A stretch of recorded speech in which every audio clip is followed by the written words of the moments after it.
Spitfire tells Rainbow Dash about her nickname by Mochastar.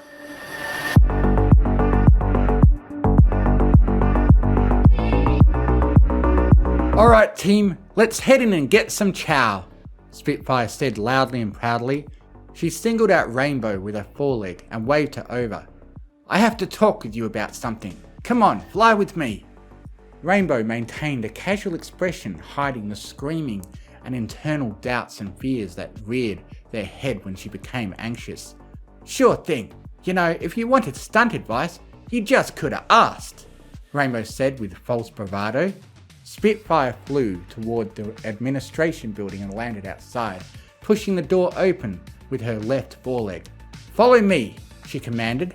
Rainbow followed her leader to her office, and when Spitfire took her seat, Rainbow did as well.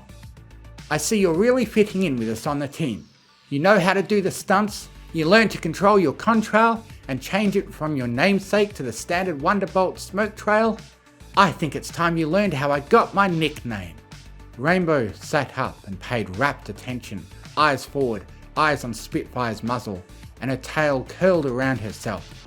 I'm ready, ma'am. I won't tell any pony. Per confidentiality and secret clearance, you'd better not. She leaned back in her chair and slid her glasses over her eyes, swiveled around in her chair, then looked out the window at new recruits undergoing training. It was about 100 moons ago. I was a Wonderbolt cadet back then, believe it or not, but they couldn't get my nickname because I was who I am. Always a Spitfire, ready for the next adventure or taking chances with stunts that seemed to be too risky. That is, until the day before I got my nickname, Buttfire. Rainbow snickered for a split second before her eyes met Spitfire's, who was still sitting in her chair. Sorry, ma'am. I'd been given a peacekeeping mission to the Minotaur lands. It was early in summer and we were put in charge of making a great show for the festival called Groomdar. Pretty much means a good hot year. We thought it meant for the summer and time ahead, since hey, like the Minotaurs can't handle cold very well. We did our show, shook hands and hands with a couple dozen politicians, ate a small salad with Soren while showing off our pony diet. You know, keeping the standards as they see it. It wasn't until later in the evening, when the festival started. She took her sunglasses off with her forehooves and closed them. We were off duty, so we got out of our uniforms and stuck together, but went into the city to spend time with the locals. We were given 100 coins. She pointed to a wall. Still have one of them, as a reminder. Cool. Rainbow flew and hovered in front of it. So that's what this is all about, a coin? Spitfire sighed with her raspy voice as she leaned back into her chair. No, sit down, Rainbow. I'm just about to that part. So everything was going fine. Between the 5 of us, we got 20 coins and went to different market stalls for supper. Then met at a table we had to fight for. Did I ever tell you Minotaurs love to fight over almost everything? Rainbow nodded. I've met one, I believe it. Huh, alright then. Well, one left his food on the table and I grabbed it from Windy Gale before she could eat it. I made a big show and got all the eyes on me while I challenged Soren to an eating contest. Some of the bystanders warned me, but I was Spitfire. I didn't need to worry about anything. Kinda sounds like another mare I know. She looked pointedly at Rainbow. So, we dug in and ate like there was no tomorrow. I ate my plate. It was paper, so I did, in fact, eat it. Then I did the same for Sunny Skies, the first. I should have stopped. I knew it. I felt full, but they were chanting my name and encouraging me. So I grabbed the Minotaur's dish and lifted it. The Minotaurs became rowdy, you could say.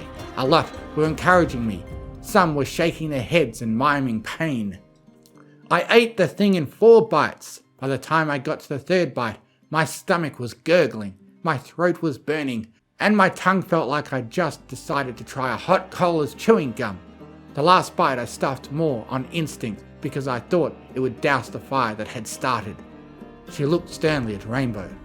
It didn't. I fell to the ground, groaning and moaning. Everything went fine for a few seconds. The team pushed the Minotaurs back to give me air. And that's when it happened. Ah, poor Soren. She pressed her right forehoof between her eyes. He was behind me. I was naked, and the spices were from an enchanted bush, or tree, or something. I farted. Rainbow snarked through Spitfire's glare. Then again, and again. They started lasting longer and longer. The poor stone stood over me to give me some dignity when the spices really started to do their trick. You see, Dash, Minotaurs like to blow steam and smoke from their noses when challenging each other or just being intimidating. They usually can divide the spice into one of their 3 stomachs and release the spice at will to give them that effect. Ponies have 1 stomach, Dash. It all went through, and I, she blushed and looked away, started blowing fire like a sneezing dragon. I heard they still tell the story, and that they adapted it into a Fold storybook, The Mare with a Flare. I get royalties, so that's a bonus. She looked at Rainbow and cracked a smile. That's why I have my nickname, and only the bravest will bring it up because... She opened her top desk drawer and pulled out a thick pouch. I have the spice here, and can mix it into any meal I choose. Then I may just take a nap in that pony's bed. Do you know how long it takes to get the smell of this spice out of fabric? It doesn't.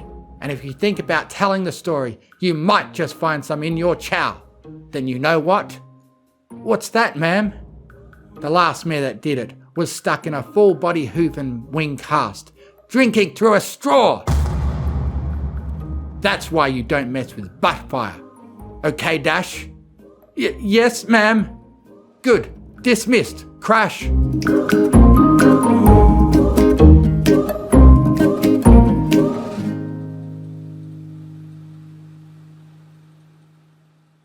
Rainbow Dash finds a Rolling Stones album by Brony Type.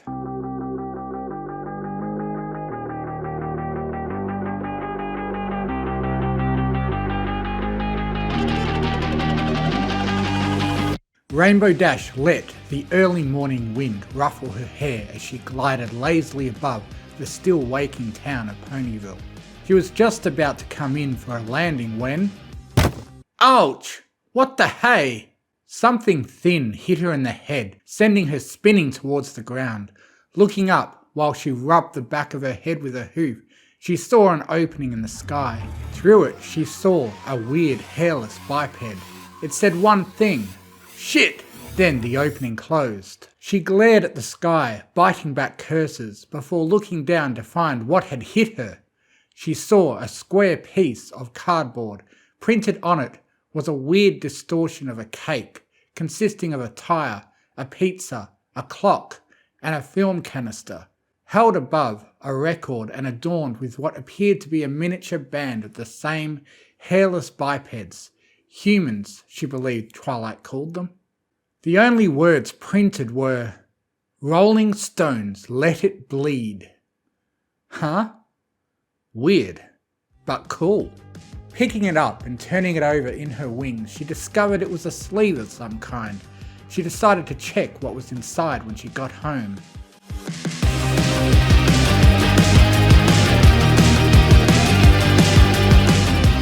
Closing the door to the cloud she had made into her home, she rushed up to her room, emptying the contents onto her bedside table. She found a paper sleeve inside the cardboard one. Inside that she found...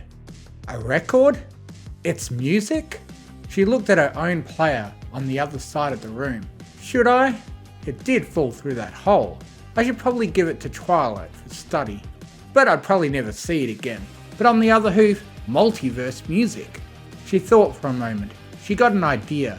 A devilish grin crossed her face. Twilight is the new ruler of Equestria. I would hate to waste her time with something so small. She giggled. She would just have one listen. She dashed over to a record player, put the disc on the turntable, set the needle and lay down to listen. As the guitar began strumming, signaling the beginning of the album, "Gimme Shelter," as she read on the sleeve, As it progressed, she found herself moving her head, tapping out the beat as she learned. She flipped it when it stopped playing and just sat there, enjoying the music. Eventually, as "You can't always get what you want" began to fade out, she sat expectantly waiting for the next. When it never came, she looked to the player. "That can't be all, there has to be more." She picked the record up off the player and shook it, yelling, "Please, give me more!" She heard the door to her room open as she started yelling, "Hey Rainbow Dash, Sunburst needs you to cover a classroom. Are you yelling at a record?"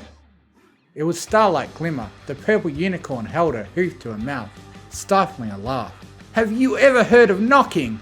You told me that if we needed help at the school to just let myself in. That doesn't sound like me." "Oh really?" Starlight deadpanned. "Allow me to refresh your memory then." Firing up her horn, she projected an image of Rainbow Dash, and sure enough, "If you need help at the school, just let yourself in. Just do that cloud walking spell. I ain't hoofing the hospital bill if you fall." "Damn it, that does sound like me." Rainbow Dash face hoofed. "What were you listening to anyway?" Starlight approached the table where the album sleeves sat. "Huh, weird art. I like it." She read the text at the top. "Rolling Stones? Never heard of them. Are they new?" Rainbow rushed to the table and scooped it up.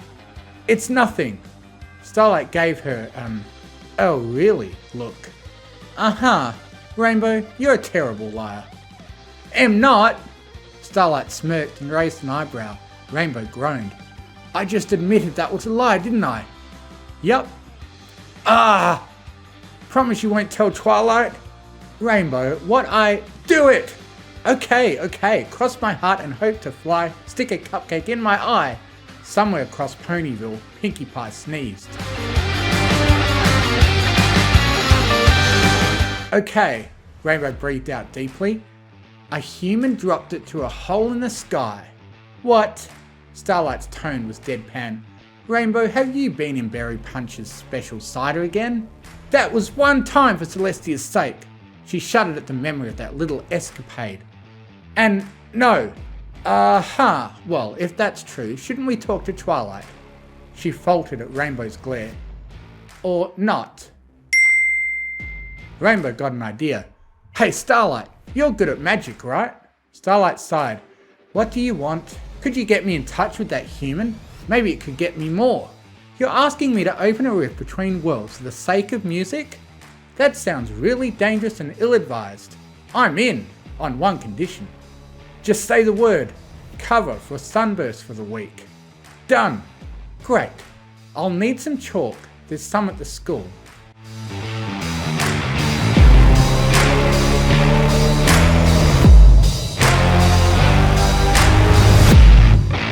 On the way over, Rainbow found herself humming to the tune of Midnight Rambler.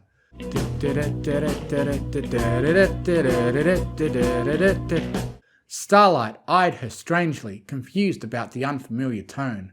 Rainbow wore saddlebags filled with bits. She would pay the human anything they asked. The two entered an empty chess room and pushed the chairs and table to the edges of the room. Starlight left Rainbow to find someone, and as she heard Starlight returning, "Okay Trix, I need you to make sure nobody disturbs us in here. It's important. You are talking to the great and powerful Trixie. I am perfectly capable of guarding a classroom." "Thanks Trix, we shouldn't be long." Starlight opened the door to enter. Rainbow saw Trixie saluting through the gap. "Okay Rainbow, did you draw the circle exactly as it's drawn in the book? Down to the last detail. I'm not taking any chances." "Then let's do this." Her horn glowed, the circle with it. "Pass me the album. It has their DNA on it. I can use it to locate them." Rainbow nodded and handed it to Starlight. "Be careful with it." "When am I not? Don't look at me like that." The circle started to dim as a hole began to form. It expanded to the edge of the circle and stopped, rising so that it appeared as a ring in the air. Through the hole they saw a human sat at a desk, mouth hanging open. It was them. "Hey you, Rolling Stones guy." "My name is George." Yeah, whatever. Give me your Rolling Stones albums. Excuse me? He sounded indignant. Listen, Rainbow Horse, you give me my property back. He got up and started walking toward the portal. I'll pay you. I said no. She threw the saddlebags full of bits through the portal. The contents spilled on the floor, and he stopped in his tracks. Is this gold? Yes, Rainbow answered as if it was the most obvious thing in the world. I'll go get those albums. Rainbow gaped. That's it? Starlight chirped in. I'm with Dash on this. You're just handing them over? Of course. Hell, have my whole collection. I can buy them back and more with the money this'll get me. Huh? Rainbow and Starlight said in joint astonishment. Starlight snapped out of it first and stepped through the portal. I'll go help. This will only hold for a couple more minutes, and there's probably a lot. About a minute later, Starlight returned with Rolling Stones guy carrying 3 cases. She stepped into the classroom. Bye, George. Thanks for the records. She waved a hoof goodbye. No, thank you for all this. He picked up the bits and giggled like a filly. Thank you, strange little horses. And with that, the portal closed. Starlight spoke first. He seemed nice. Yeah, look at this. She beckoned her over. The 3 cases were opened. She saw names like Queen, the Beatles, AC/DC, etc. All bands she'd never heard of before, and of course Rolling Stones. Starlight approached her. Do you mind if I copy these? They're unique in this world and I would like some for myself for curiosity's sake. Yeah, no problem. Starlight's horn glowed and she shot her beam at the cases. They were instantly doubled, contents and all. Hey Trix, you can come in now. The door opened. Starlight pointed to the 3 copy cases. Could you put those in my office while I help Rainbow get these to her house? Trixie nodded and picked them up before heading down the hall. Starlight turned to Rainbow. Let's get going. And you're showing me that album you were listening to earlier. I want to know what was worth all this.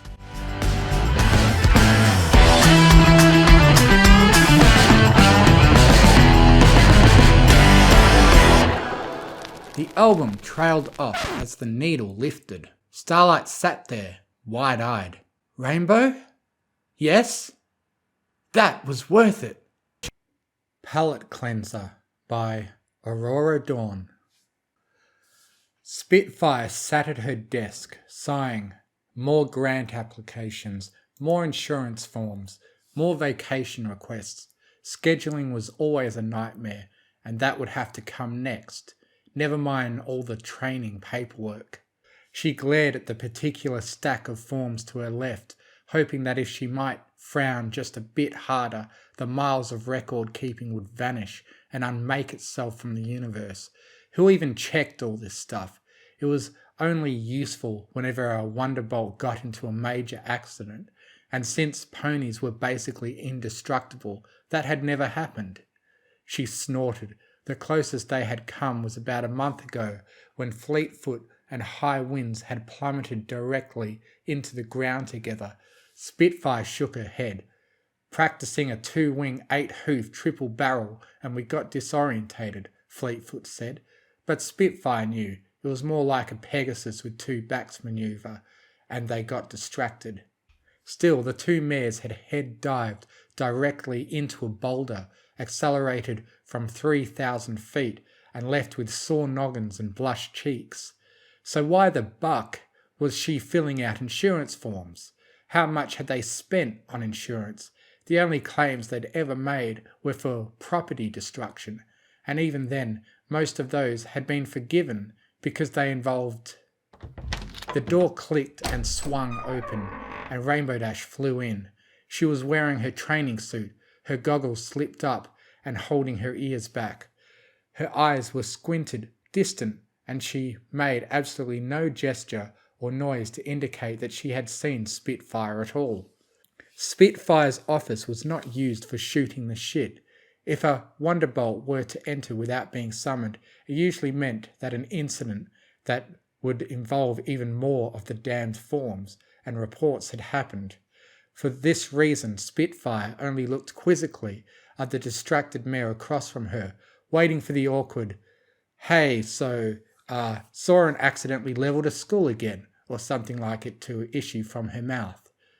Rainbow Dash instead said nothing. She moved around Spitfire's desk, ignorant of the yellow Pegasus's suspicious eyes.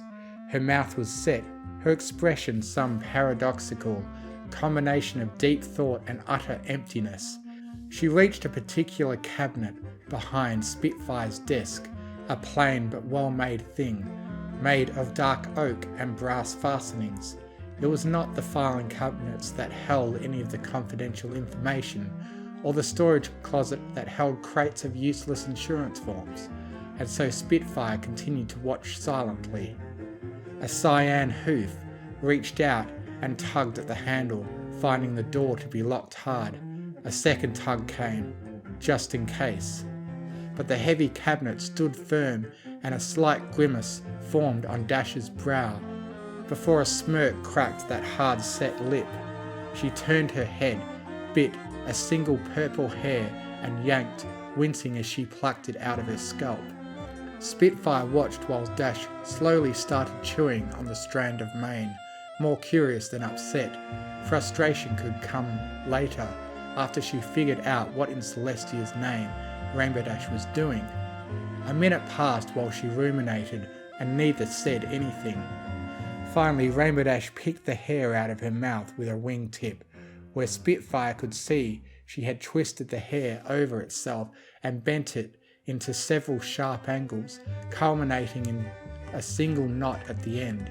Swiftly, Dash slid the hair into the copper lock along with a single feather. A couple seconds later, there was a clack and the door drifted open. Within the untouched cabinet were bottles and bottles of liquor. A few thoughts crossed Spitfire's mind by this point. The first was that she had never shown Rainbow Dash this clandestine stash. The second was that she hadn't shown any of the current Wonderbolt Corps the contents of this cabinet. Typically, they were reserved for visiting royalty, visiting retired commanders, or herself, for after the time she had to write up a report on why Dash had made a sonic rainboom over a hospital. The third thought was about how intricately detailed her pick had been and the mouth that had made it. But this line of thinking was quickly forgotten as her subordinate reached a hoof into the cabinet and began sliding bottles back and forth. Still now, the strange squint of deep unthinking held fast in Rainbow Dash's face, even as she rested a hoof on a particular bottle near the back of the cabinet. Spitfire recognised it. It was a Clyde's Fittich 20-year-old Scotch. A real smoky and tangent liquor that was kept on hand for the rare occasion Wind Rider had stopped by. Seeing as the old commander wasn't going to be stopping by anymore, Spitfire made no move to stop Dash when she popped the cork off with a flicked wing, hefted the bottle to her lips, and poured the scotch inside. When her cheeks were puffed full, she set the bottle down and replaced the cork, musing. Her brows furrowed in consideration, and then swallowed the massive mouthful of liquor with nary a hint of wince. Shook her head no, and replaced the bottle. It was when the second bottle was grabbed, a cinnamon whiskey, that Spitfire thought she ought to say something. But by the time her mouth had opened, Rainbow Dash had already brought the orange bottle to her mouth and was similarly letting the spicy alcohol fill her cheeks once again. She felt a bit like how she imagined her mother must have when she had first walked in on Spitfire nose deep in a play cult magazine. It was just one of those things that you didn't address. The whiskey wasn't in there for a particularly good reason anyways. She had just bought it to support Fireball, an old ex-Wonderbolt who had retired to go to the brewery business, and didn't particularly care for the stuff. Dash could steal it if she wanted to. Once again, Rainbow Dash shook her head no, replaced the bottle, and swallowed the entire serving with a loud, painful gulp. The tall bottle of Grey Pegasus was next, Spitfire's preferred vodka. It felt too awful to say anything by this point though. So again she watched as Rainbow Dash repeated a strange ritual of filling her muzzle as full as it could get, shaking her head and replacing the bottle while consuming the drink.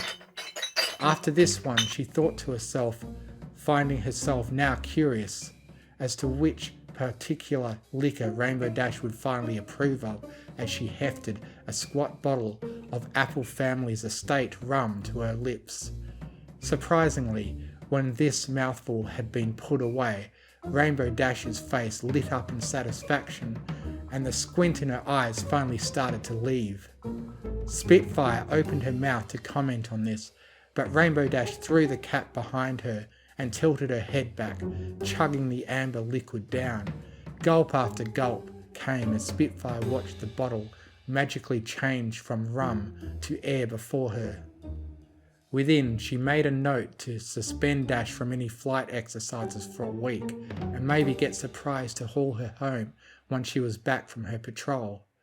Finally, with bottle empty, Rainbow Dash set the container down within the cabinet, closed the door, and twisted the horsehair in the lock until it clicked.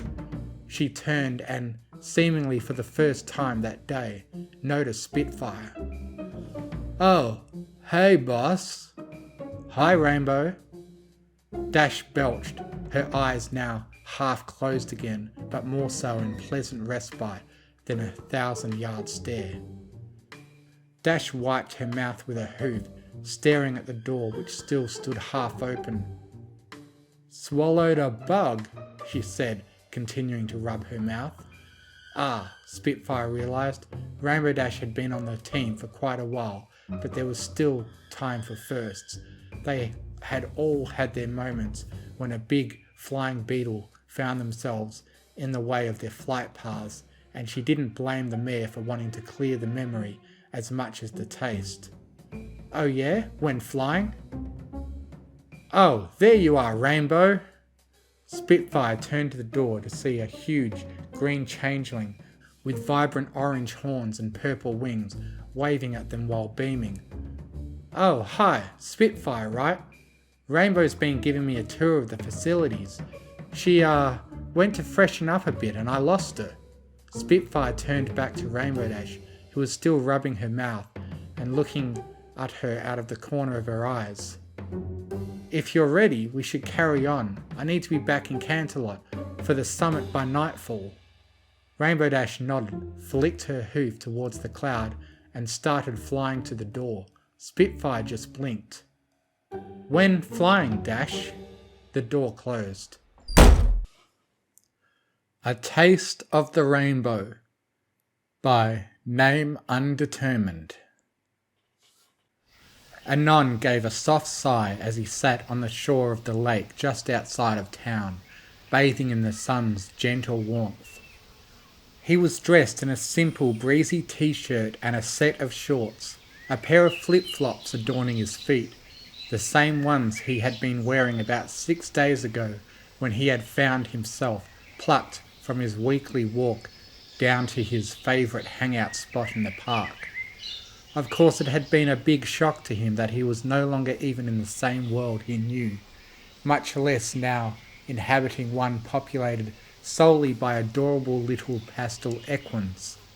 Fortunately, he was adjusting well enough. Sure, he was homesick, but he still had some remnants of his old life to hold on to and cherish. The clothes on his back, for one, as well as the small menagerie of electronic devices, a laptop, his phone, and even, fortunately enough, a solar charger, since outlets were not plentiful in the great outdoors, should he require one to call for assistance.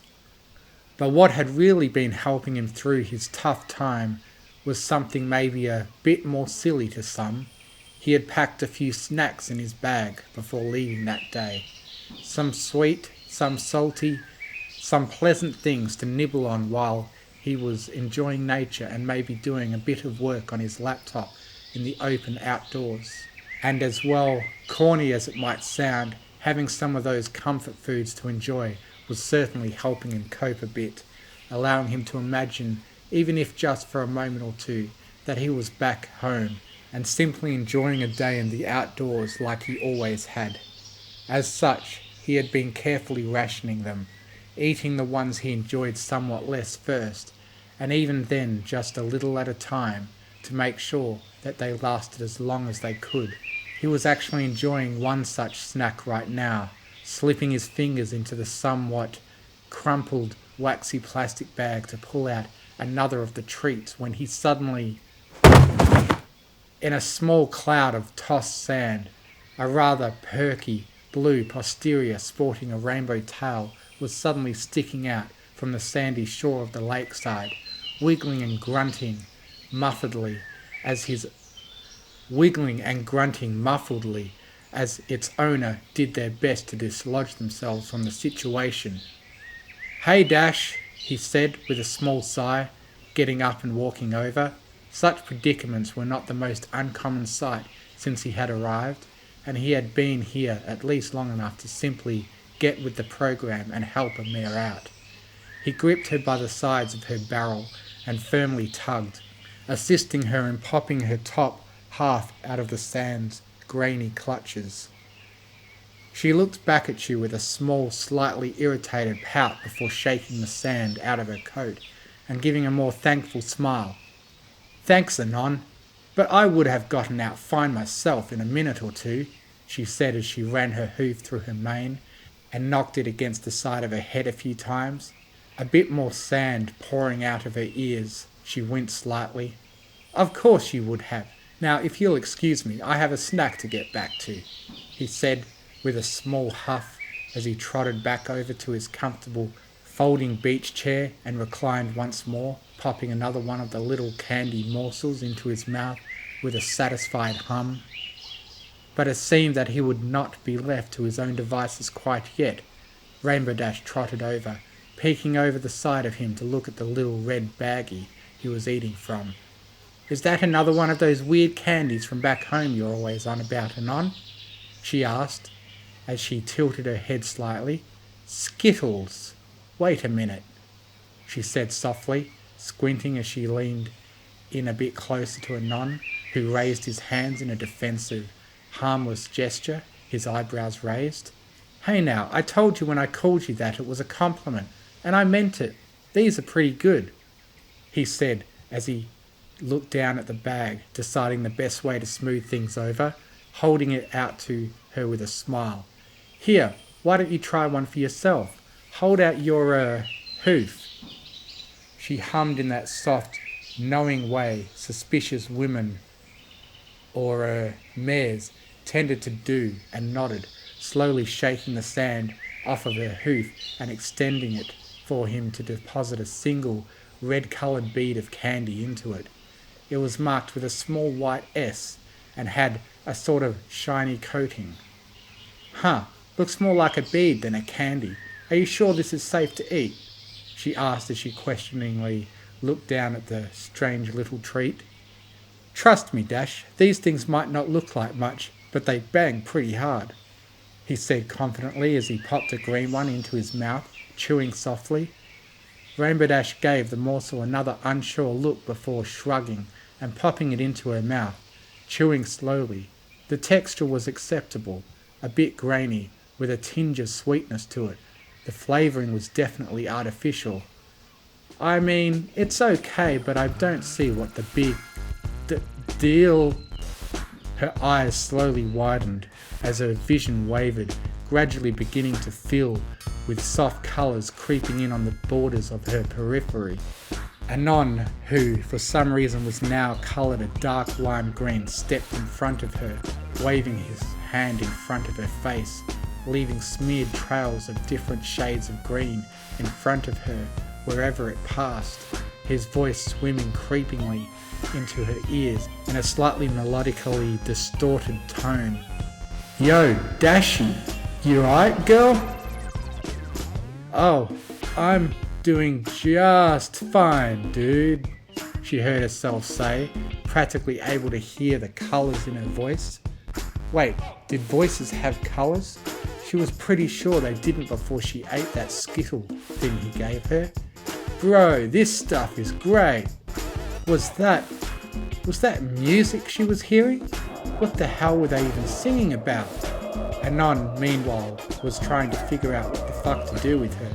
Pupils dilated, mild euphoria, yeah. She looked like she was tripping absolute fucking balls. And it looked like he might be responsible, which meant he now had to trip sit the little shit. Well fuck, there goes my afternoon, he said softly as he sat next to her, her own haunches plopping down to the sand shortly after. Whatever you are seeing right now, I assure you it is not the intended effect of Skittles. Dash, I'm going to sit here with you for a while, until whatever this is subsides. In the meantime, He thought for a moment and smiled as he got an idea. Using his finger, he walked around her, drawing a square in the sand around her. Dash, this is the box. You aren't allowed to leave the box until I say so, okay? She stretched out, seeming to think she was pushing on something at the line drawn around her, her eyes widening. Hey! How did you do that? I thought humans weren't magic. It's a very special kind of magic, Dash. Don't worry about it, alright? He said softly as he relaxed next to her, slowly petting her back. Just try to chill and enjoy the nice weather for a bit, okay? Yeah, alright. I think I'll just watch the pretty colours for a bit, she said slowly as she got down onto her stomach and relaxed with her legs folded under her, wings occasionally twitching softly. Sure, Dash, you do that. Hey, you want like a carrot or something? I have some actual food in here too, he said, reaching over to his bag, pulling out a carrot and taking a bite. He didn't want to indulge further in front of her. Goodness knows he didn't need her asking him for any of his other snacks. Those were his. She nodded, and he pulled one out, passing it to her, where she seemed to fumble it between her hooves for a few moments before getting it into her mouth, gnawing at it contentedly, speaking to him between bites. Hey, Non? Yeah, what's up, Dash? He asked her as she nibbled at his own orange nutrition cone, looking back down over at her. Sorry for bugging you. I know you don't have a lot of those treats of yours, and I shouldn't have asked for one without knowing if I could eat them safely, she said softly as she looked up at him with eyes that were wide in more respects than her dilated pupils. I'd give you like a hug, but I'm in the box. Can I please come out of the box? Non, I want a hug. He gave a small sigh and shrugged, picking her up gently, eliciting a soft squeal from her as he settled them into his lap comfortably, hugging them. There, better? He asked her in a gentle tone as he slowly ran a hand through her mane.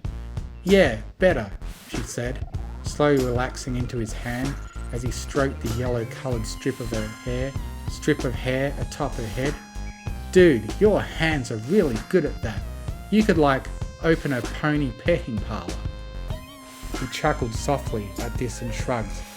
I'll be sure to look into it later.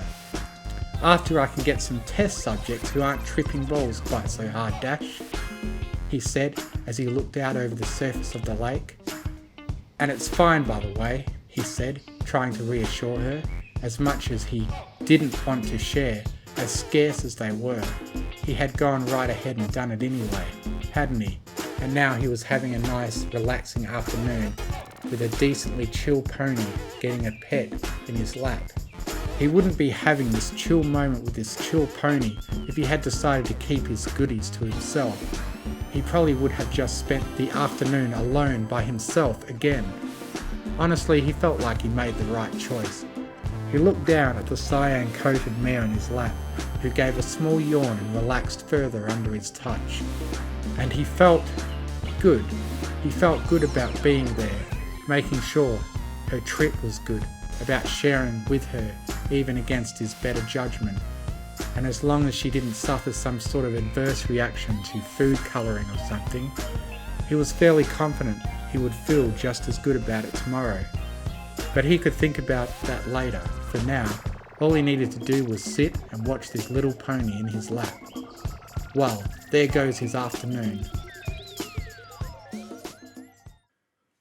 Flight Envy by Applejack of all trades.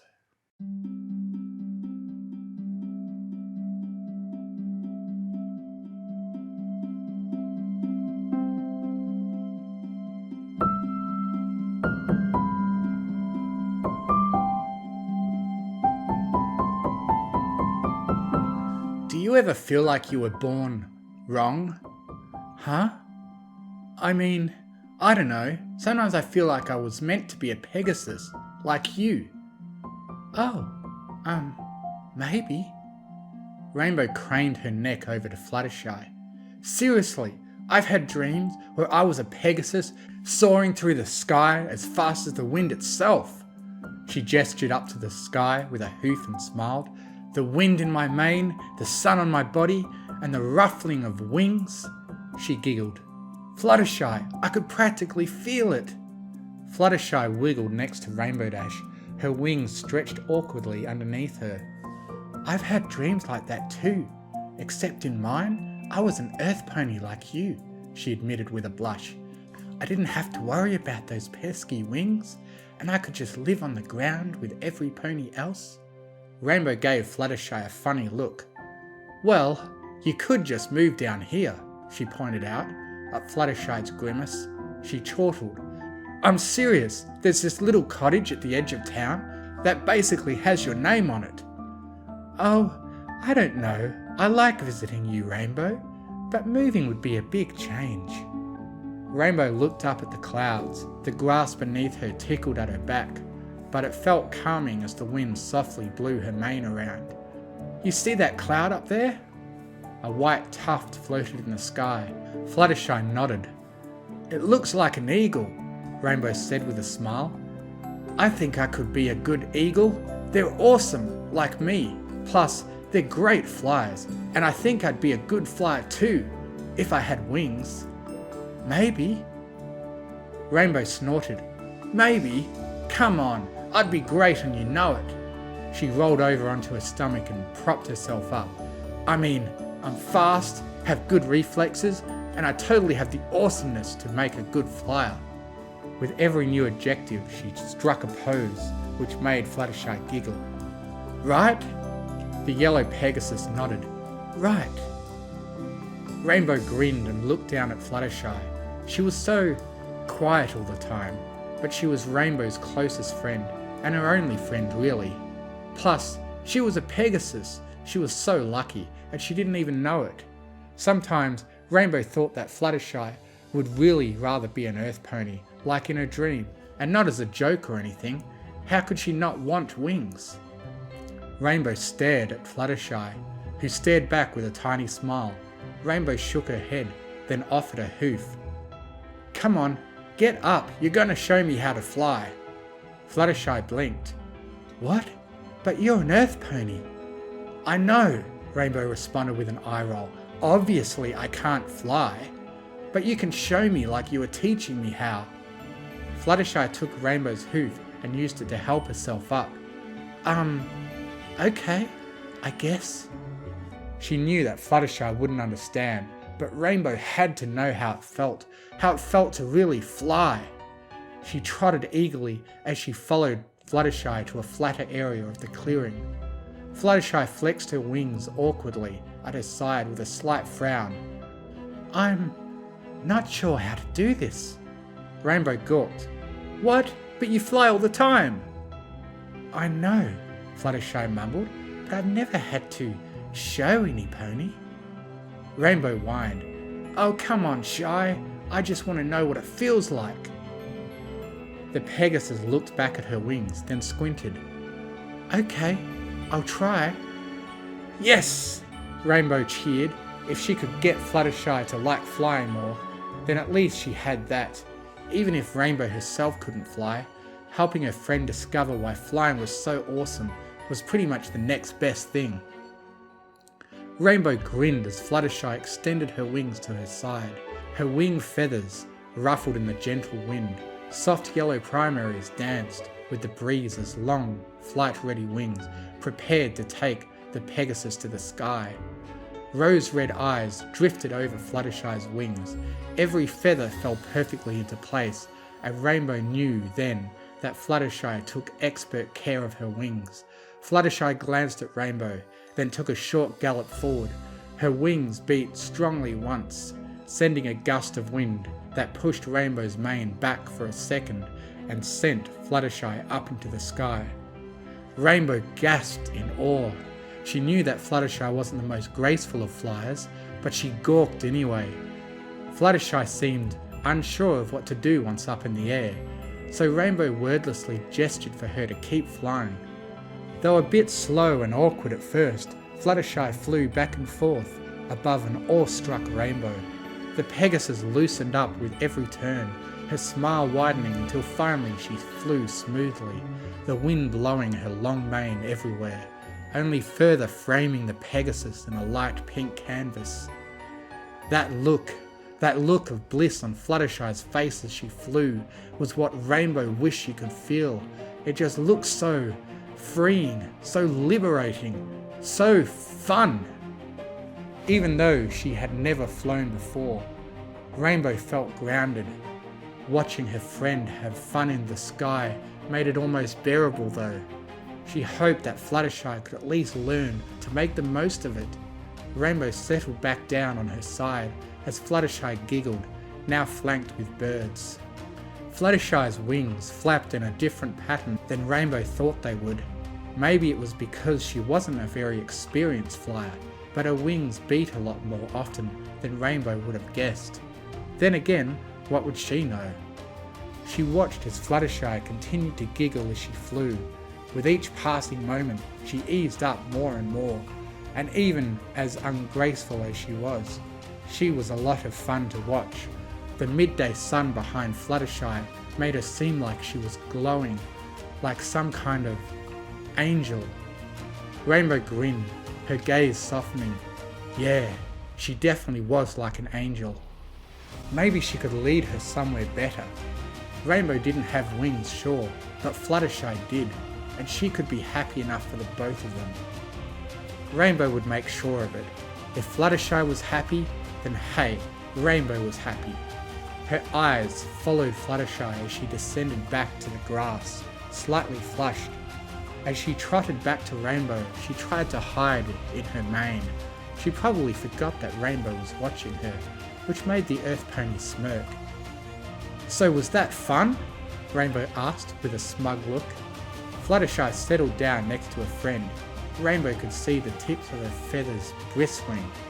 Yes? Rainbow laughed and reached over to hit Fluttershy gently on her foreleg. I told you! I could tell. You looked so happy up there, she recalled. Fluttershy smiled and nodded slightly, which in turn made Rainbow's own smile widen. How does it feel to fly? The Pegasus stuttered and blinked a few times. Her wings ruffled at her sides as she shrugged. I don't know. It's kind of scary at first, even for me, she admitted. Or maybe that's just me. I know that all my little bird friends love to fly. Sometimes I fly with them, and I have so much fun. Rainbow nodded. It looks really fun. I wish I could feel what it feels like. She looked up to the sky and sighed. At least I could dream about it, I guess. The wind picked up a bit. Rainbow's mane whipped in front of her face, but she did nothing to fix it. You know, if I was a Pegasus, I bet I'd have a cool name. Something like Rainbow Gust or Rainbow Thunder or Rainbow Dash, she suggested. Rainbow smirked, feeling satisfied.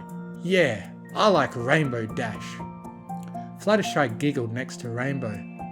What's wrong with Rainbow Wish? You mean apart from the fact that it's uber lame? Rainbow responded with a groan. It just isn't me. It's so cheesy. Why do you think I have every pony call me Rainbow and not Wish? Well, Rainbow Dash, I think that name suits you, Pegasus or not, Fluttershy said with a smile. Maybe someday I can show you how flying feels. That would be fun. Show her how flying feels. How would you do that? Rainbow asked, slightly intrigued by the idea, but mostly curious as to how she would even go about doing it. Fluttershy pouted. Oh, I don't know. I didn't think that far ahead. She trailed off and gazed at Rainbow. Well, you're a little smaller than me. Maybe I could carry you. I don't usually carry anything bigger than a rabbit or two, but if it's to help a friend. Rainbow smiled and shook her head. Maybe, but I don't want you to hurt yourself. I can probably ask Lyra. She's good at magic and stuff. I think she actually used to be in Celestia's school for gifted unicorns, so she probably knows a spell that can help. She perked up, her passive smile turning into an eager grin. Or I could go hang gliding, or skydiving, or parachuting. Rainbow sat up, propping herself up with her forelegs as she thought of other ways she could feel the wind in her mane like Fluttershy did. Base jumping sounds fun. I know some pony who used to do that. I could ask her. You'd totally do this with me, right, Shy? Fluttershy's eyes widened. Wait, do what? Rainbow leaned over her until she was practically nose to nose with Fluttershy. Oh my gosh, Fluttershy! We could go zip-lining or high diving. I know Ponyville has a high diving team. Yeah! She put her hooves on Fluttershy's shoulders and shook her. Do you think that would work? Fluttershy hesitated. Maybe. I don't know, Rainbow. That sounds scary. And a lot of it is just falling, not flying. Oh, Rainbow gulped. She deflated a little and retracted from Fluttershy. You're right. Fluttershy squeaked and reached out to Rainbow, keeping her from sinking further away. But I think it would give you a good idea of what it's like to fly. Really. But I'll never really know, Rainbow thought to herself. She frowned a little, but before Fluttershy could notice, she shook it off and smiled. Yeah, maybe I'll try it someday. Fluttershy nodded. She said nothing else. If Fluttershy noticed Rainbow's frown, then she didn't allow it. That was okay though.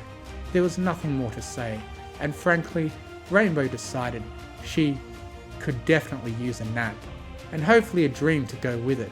She rested her head on the floor and closed her eyes. As the wind died down and warmth enveloped her, she swore she could almost feel real feathers on her back already.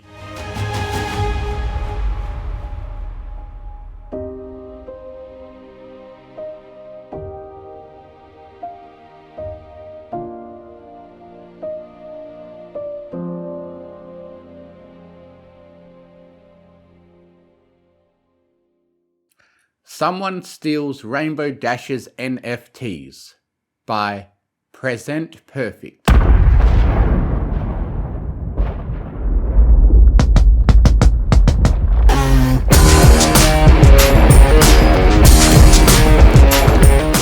Whoa, Nelly! Applejack thrusts a hoop against the nearby apple tree, steadying herself as the ground shook beneath her. Twilight took to the air, nimbly avoiding the worst of the shaking. Now I see what you mean. She eyed the ground like she could never trust it again. It's been like this the last couple of days. Applejack let out a breath as the quake subsided. Been in all different parts of the orchard too. None of us can make heads or tails of it. Still hovering, Twilight tapped her chin. Have you noticed any pattern in the location of the quakes? Are they always in this part of the orchard? Applejack frowned at the tree roots beneath her hooves. Well, no, I hadn't thought to look at it that way. But now that you mention it, whatever she was about to say apparently didn't matter, because at that moment, Twilight was pile-driven into the ground at lightning speed by the one and only Rainbow Dash. Twilight! Twilight!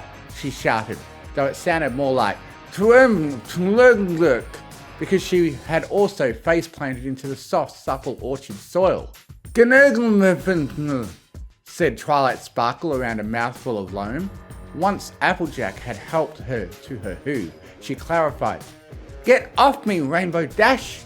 What in the wide world of Equestria is going on? Theft! called Rainbow, sinking to her knees and throwing her hooves up to the heavens. Pilfering! Stolen goods! I've been robbed blind! My life is ruined! And she broke down into big, disgusting sobs. Twilight and Applejack shared a look, moving over to place a comforting leg around Rainbow's withers. Twilight said, "Rainbow, come on, what's wrong? Take a deep breath and tell me. I promise I'll do anything I can to help." Hooves over her eyes, Rainbow could only hiccup between sobs. Finally, she managed to choke out, They stole my art!"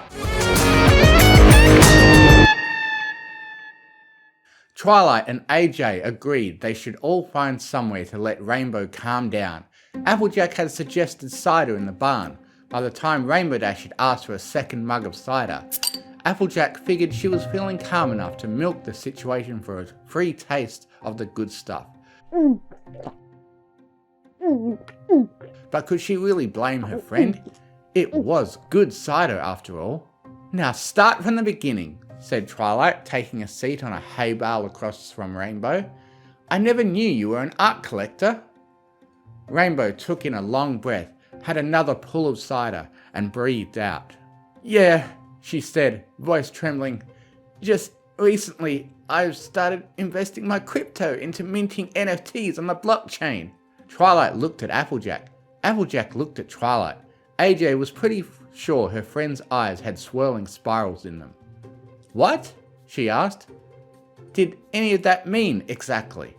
You mean you haven't heard of the blockchain?" Rainbow Dash had never been tested for autism, but in that moment her face lit up with the excited and anticipatory glee only someone about to engage in gushing about their current obsession could have. "Okay, so the Diamond Dogs, right? They've got this exploratory mining operation going on right now." She got up and started to pace, gesticulating to punctuate her words. "Only, instead of using their claws or shovels or whatever to dig, they've got this chain. And the chain, see, it's made up of big linked blocks. I think they're wood, or maybe metal, I don't know. But it's not important. What's important is, they have this big, huge chain hooked up to a machine that spins it around a whole bunch. And that's what tunnels through the dirt and rocks and stuff. You with me so far?" Twilight shrugged and looked at Applejack, who also shrugged. "It's like," Dash tapped her chin for a moment. "Remember that time I had to go to Sugar Cube Corner and help Pinkie Pie snake out the cake's pipes after burrito night?" Applejack's nose wrinkled. Out of the corner of her eye, she saw Twilight turning green. Neither of them would ever forget the smell. "It's kinda like that, just not as gross." "You're both doing really well, by the way. Not every pony can really grasp the subtle intricacies of all this stuff, you know?" Rainbow Dash grinned like someone who thought they could grasp the subtle intricacies of a situation beyond their ken. "So, the chain goes spinning around and around, and it digs up a bunch of stuff. If it gets too far out, they stop it and add another block at the machine end to give it some slack. It's a pretty slick setup if you ask me." "They let you watch it or something?" asked Applejack, scratching her hat. "Nah," said Rainbow with a shrug. "That's just what the guy who sold me my first Bitcoin said." From her mane, Rainbow produced a coin. It was a solid third bigger than a standard bit, the right size to take up the surface of a frog, and a good deal thicker as well. The word "bite" had been stamped on one side, along with a picture of a diamond dog gazing stoically into the middle ground. Rainbow flipped it over to show the word "coin," and what they could only surmise was a depiction of an aforementioned blockchain. The whole thing was a dull golden colour, not exactly gold, but close enough that it might fit easily into some pony's collection. "This baby right here?" Rainbow Dash said. 500 bits, easy." Applejack whistled. "Whoa, Nelly, they're minting super valuable coins out of what they mine? I might need to get in on this." "I mean," Rainbow put the coin away and waved her other hoof non-committally. "Not really. They just sort of gave me this and told me how much it was. There was a bunch of technical jargon I didn't really pay attention to."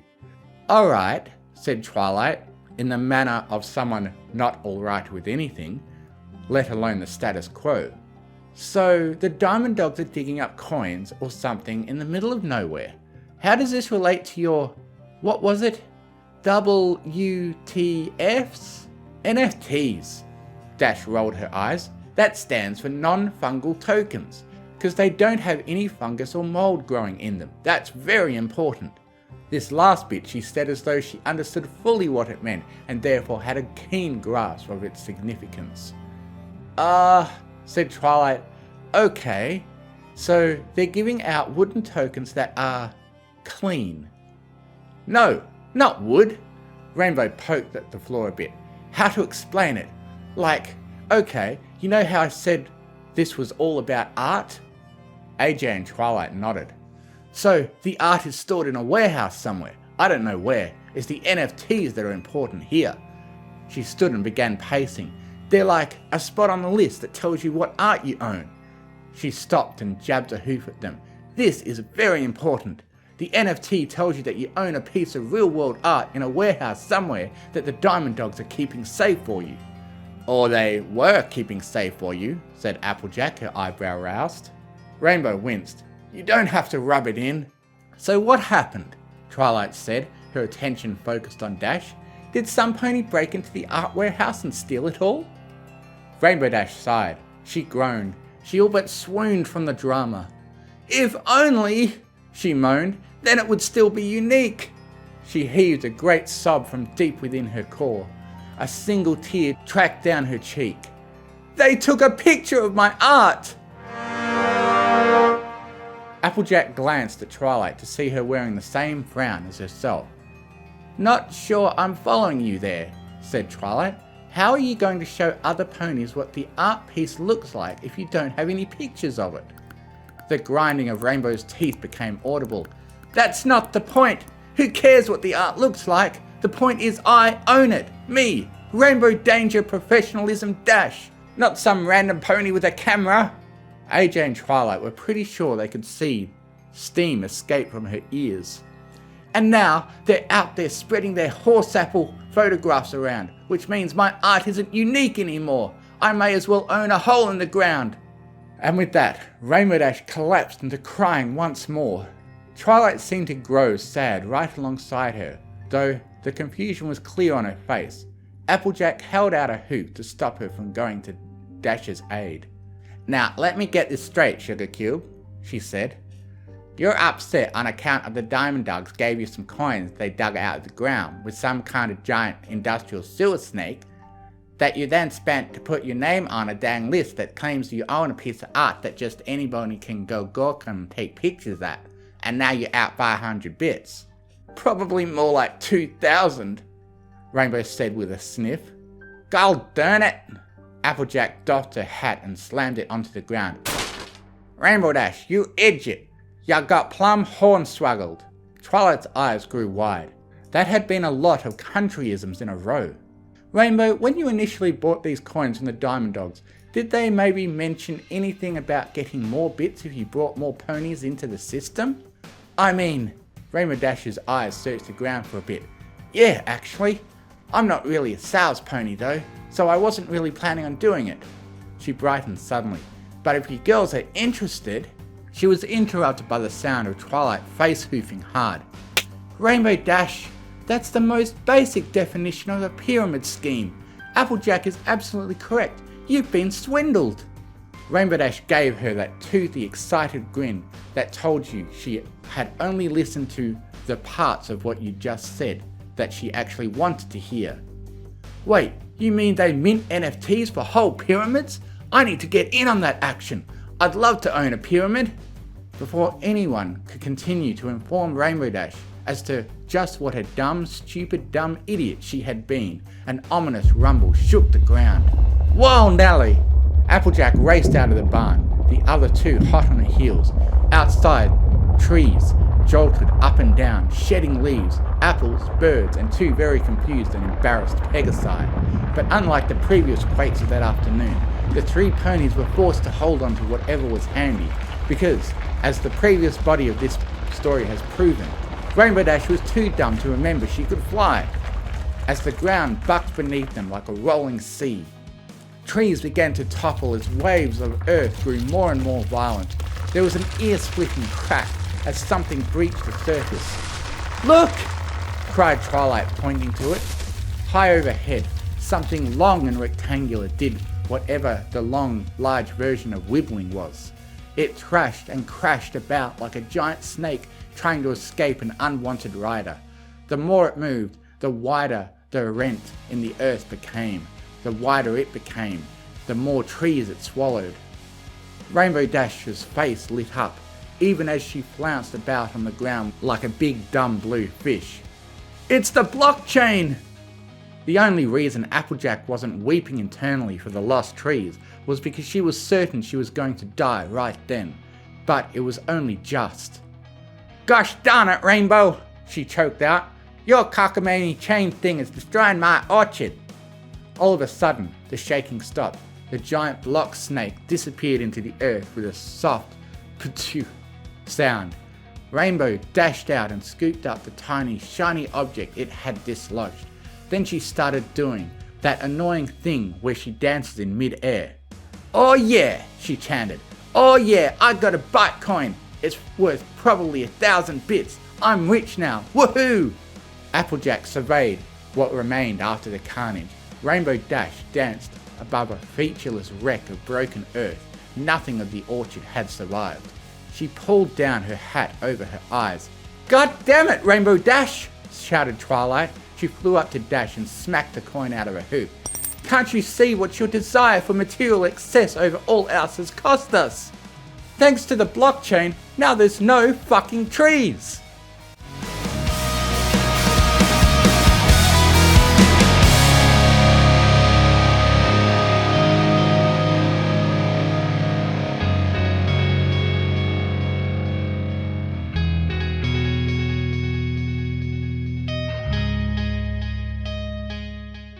Author's note. I just wish laughing at these fucking idiots was enough to stop them. Symbiosis by Silent Whisper.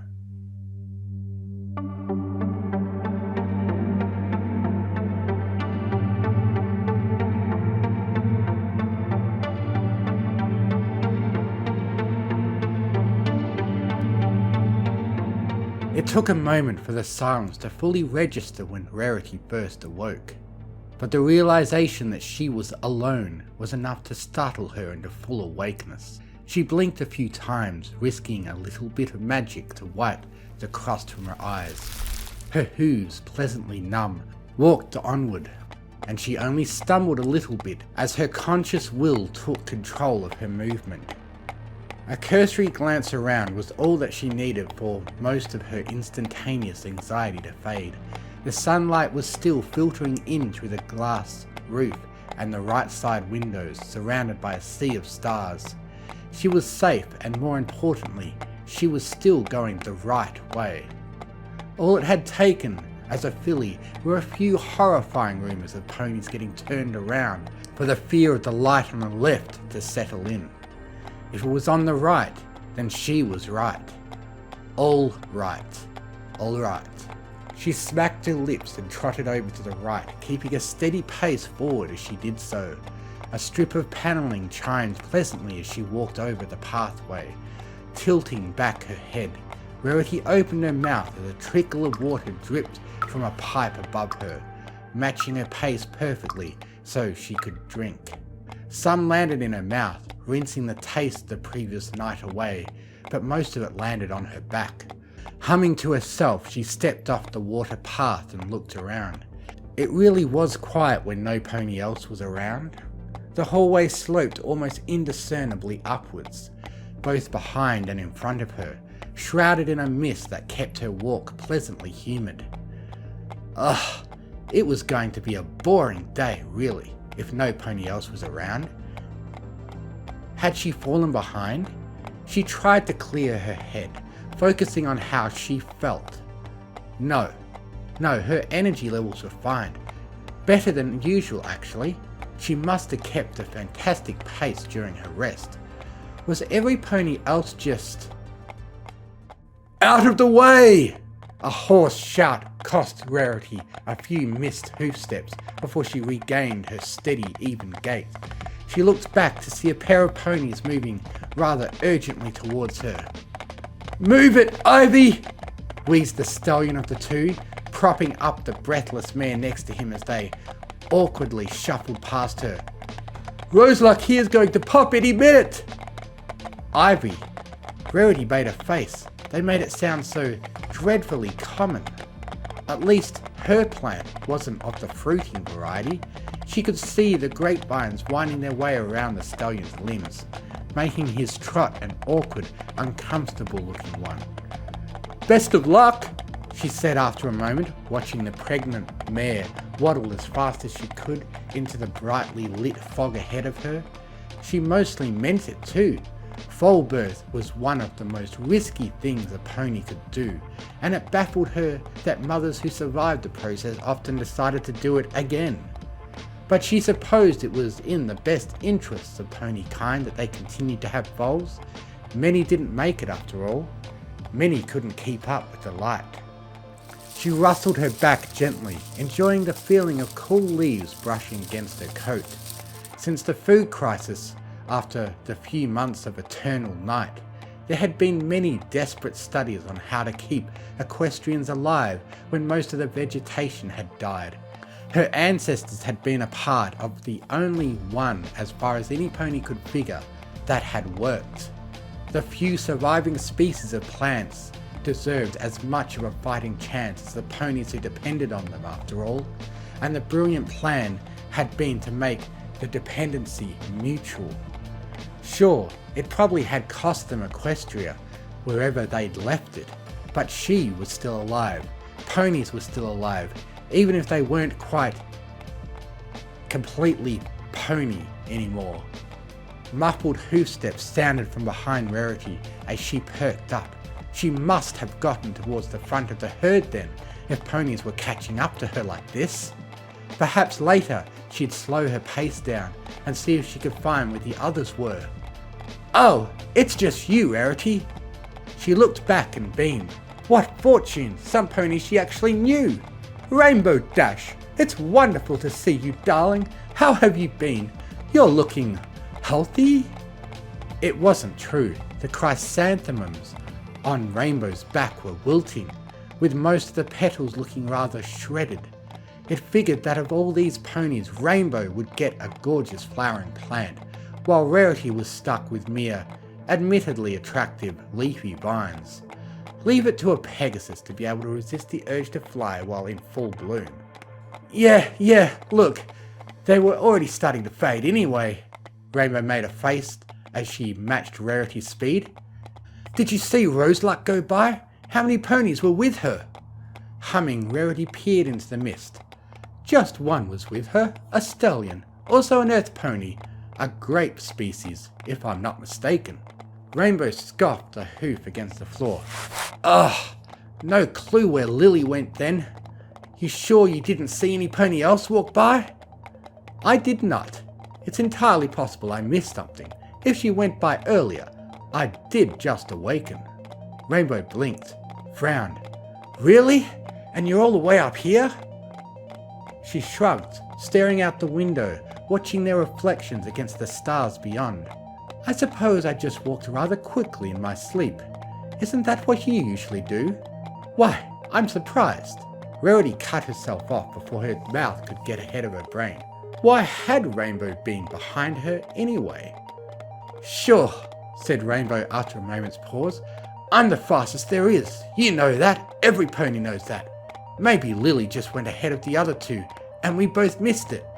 Something about that didn't quite sit right with Rarity, but she let it pass. "Have you seen the herd? I'm fairly certain I've gotten ahead of most of them, but I haven't reached the ones who chased the sunrise edge, so I can't be that far from the others, right?" Rainbow shifted her wings uncomfortably. A few more pale petals fell limply into her feathers. "Yeah, you're about 10 minutes ahead of them, Rarity. I'm glad I found you. I actually wanted to talk to some pony, away from..." "Shh!" Rarity shushed, squinting ahead. Something was ahead of them. In the slowly rotating ship, something dark, and motionless. Oh no! Rainbow saw it a few seconds after Rarity had. Roseluck!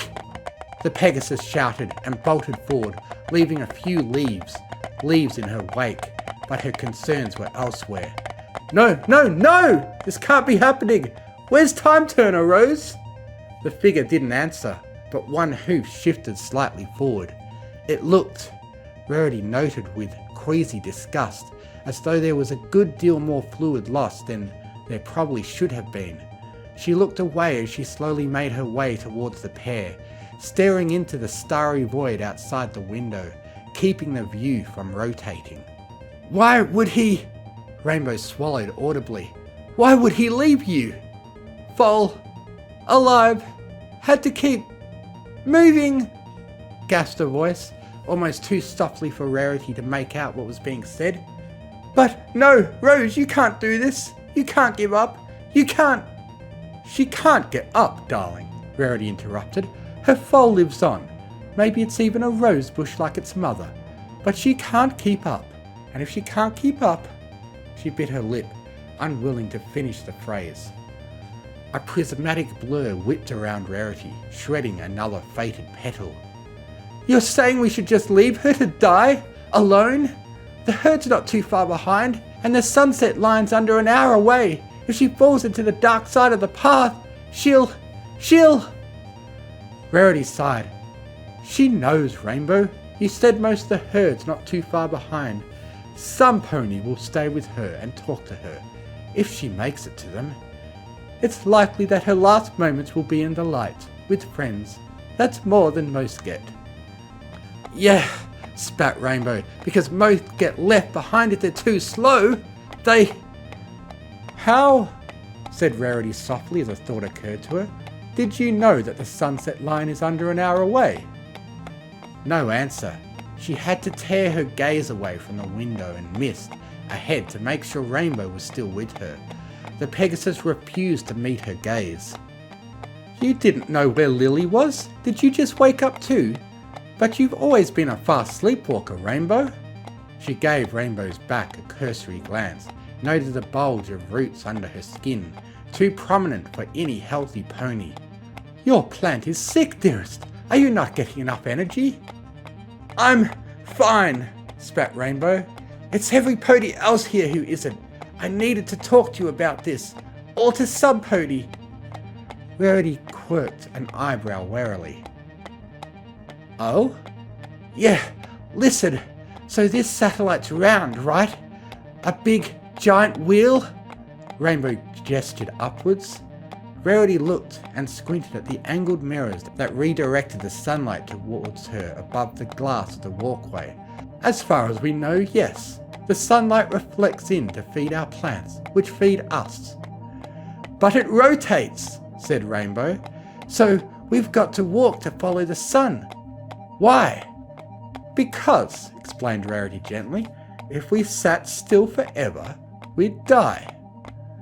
Okay, so that makes a sort of sense, but if it's a round wheel, why do we never see the bodies of those who've fallen behind and died? What happens to them? When the plants fully wilt and try to make the last bits of nutrients from the ponies within them, shouldn't we be tripping over skeletons by now? Rarity had an answer for the first part, at least, unpleasant as it was. It was something she'd thought about. Perhaps the ship disposes of them after they reach a certain point in the dark. Perhaps it burns them as fuel to keep the ship spinning. That doesn't explain the water! Rainbow snapped, eyes wide and wild. That doesn't explain the mist! We can't live off of just water, and neither can plants! The whole topic was beginning to make Rarity a little uneasy. Well, perhaps the plants of Equestria couldn't, but these plants are grown to work with us, and us with them. We give them motion, sunlight and breath, and they give us energy. Do you know how plants used to grow? Rainbow's voice was softer, but for some reason it chilled Rarity more than when she'd been almost shouting. They used fertilizer. I don't think. Do we even know what water tastes like anymore? It's been longer than any pony can remember since we left Equestria. Is our water even water? or it could be made of. Enough! I'm quite tired of your disturbing. No, Rarity! Fertilizer is made of dead things and recycled nutrients. Do we even know what's above the mirrors on this ship? Or below the floor panels? Is some monster driving us to walk in endless circles? Maybe.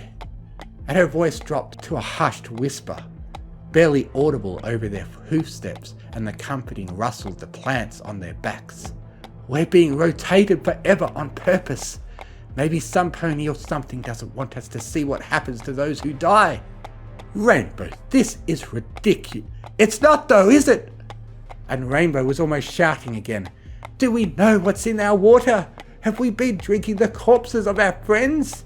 For any pony else, Rarity would have laughed at them and immediately sought out new company. But it was Rainbow, and for Rainbow and the last dregs of whatever friendship they had, Rarity gave it a few moments of consideration.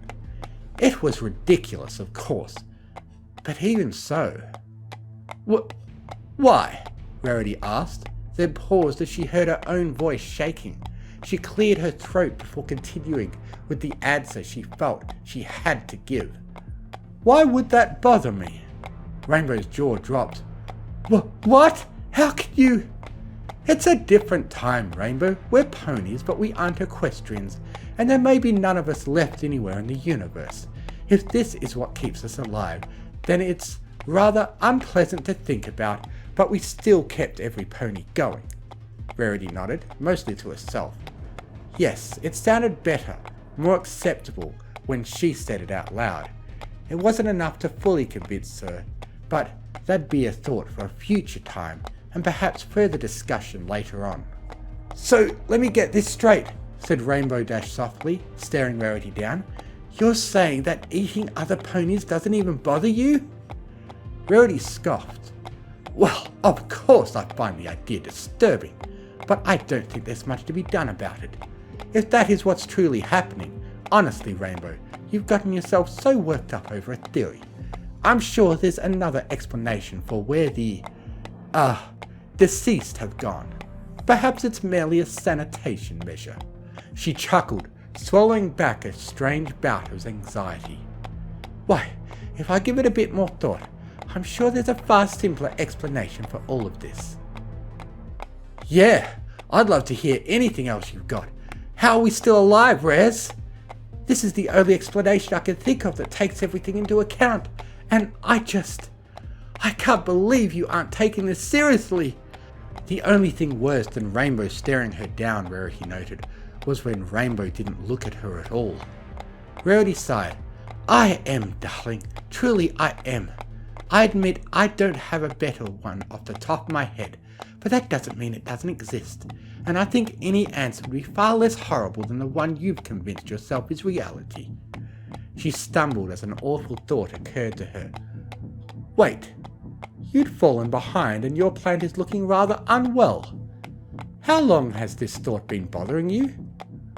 There was no immediate response, and that made Rarity's pulse race as she put the pieces together. Have you not been drinking, Rainbow? No, the Pegasus said softly. I haven't. Darling, what are you even thinking? You and your plant must work together to stay healthy, or it'll start looking further than your bloodstream for nutrients and fluids. You know that you need to stay hydrated. Something was wrong. It was too quiet, and it took Rarity a few moments to realize that her own hoofsteps were the only ones she could hear. Rainbow had stopped. Was she so sick that her legs had locked up?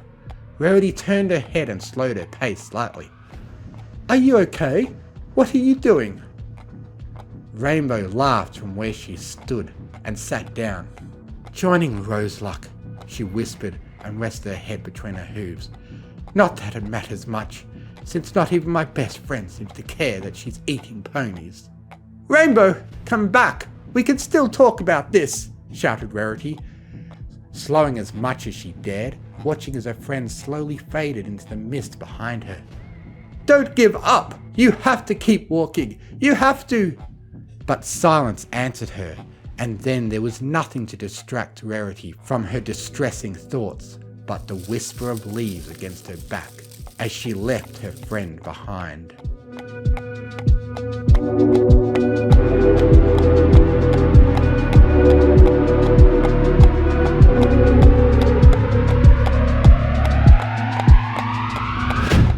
Rainbow Dash is Average by Dreadnought.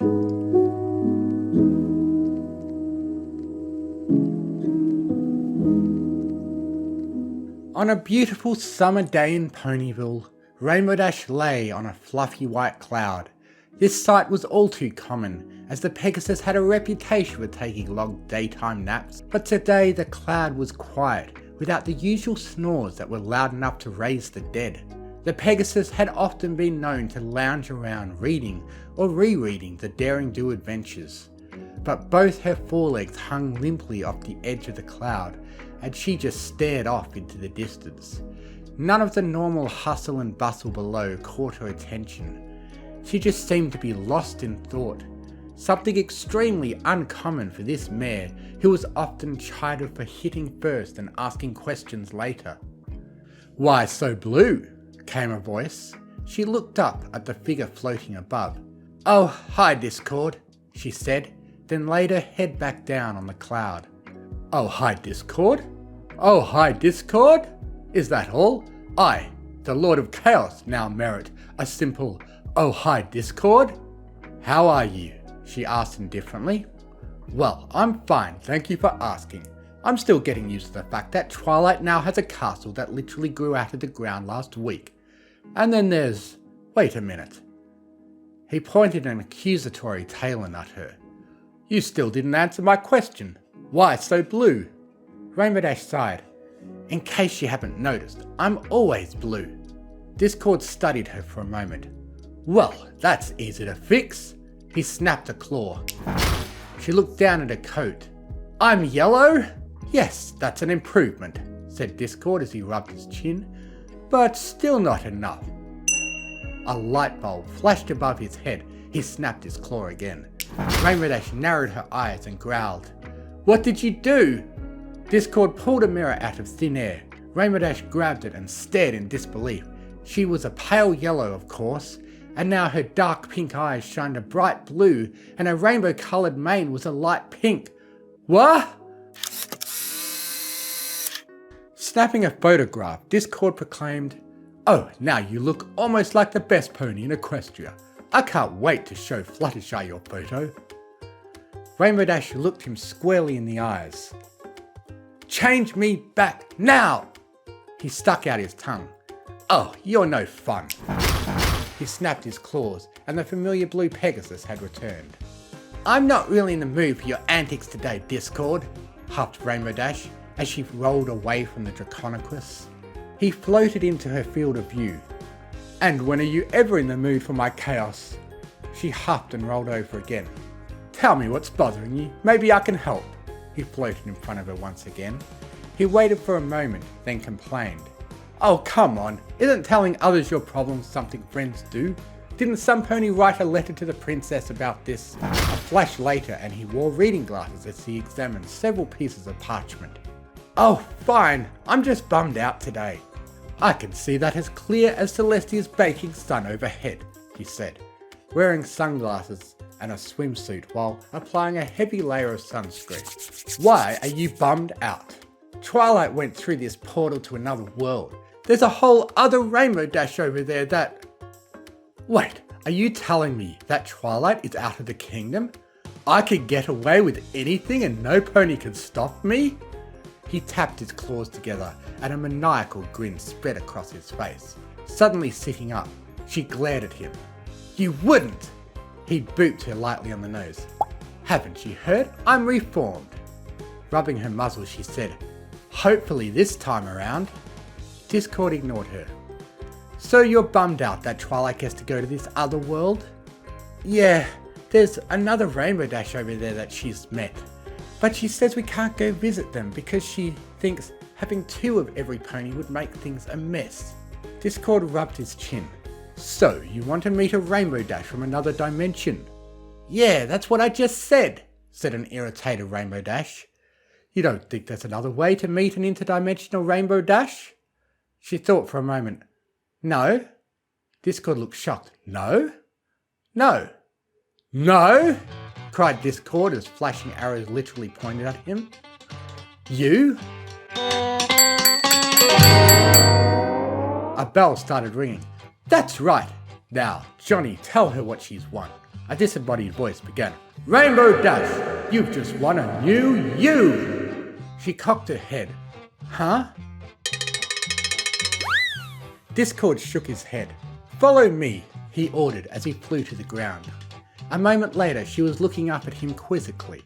He produced from nowhere a pair of scissors. What are those? She asked. Interdimensional scissors, very popular with the kids these days. He reached up into the air above him, and there was a loud ripping noise. Suddenly, a blue blur fell through and landed right in front of them. The blue Pegasus sat upright and adjusted her glasses. Pointing at the new arrival, she demanded, Who's that? I'm the Doctor. What? Asked Rainbow Dash. Discord sighed. Rainbow Dash, let me introduce you to Rainbow Dash. Rainbow Dash stared at the new mare. Adjusting her glasses, the Pegasus said, Actually, it's Dr. Rainbow Dash. Doctor? Asked Rainbow. So, you're like some sort of brain surgeon? No. She shook her head. PhD in theoretical physics. Now, can some pony... She looked at Discord. Can some creature tell me what's going on? Of course, my little Dashy, said Discord condescendingly. I brought you to another dimension to meet your parallel self. You did? She asked skeptically. Yes, I am the Lord of... Oh my gosh!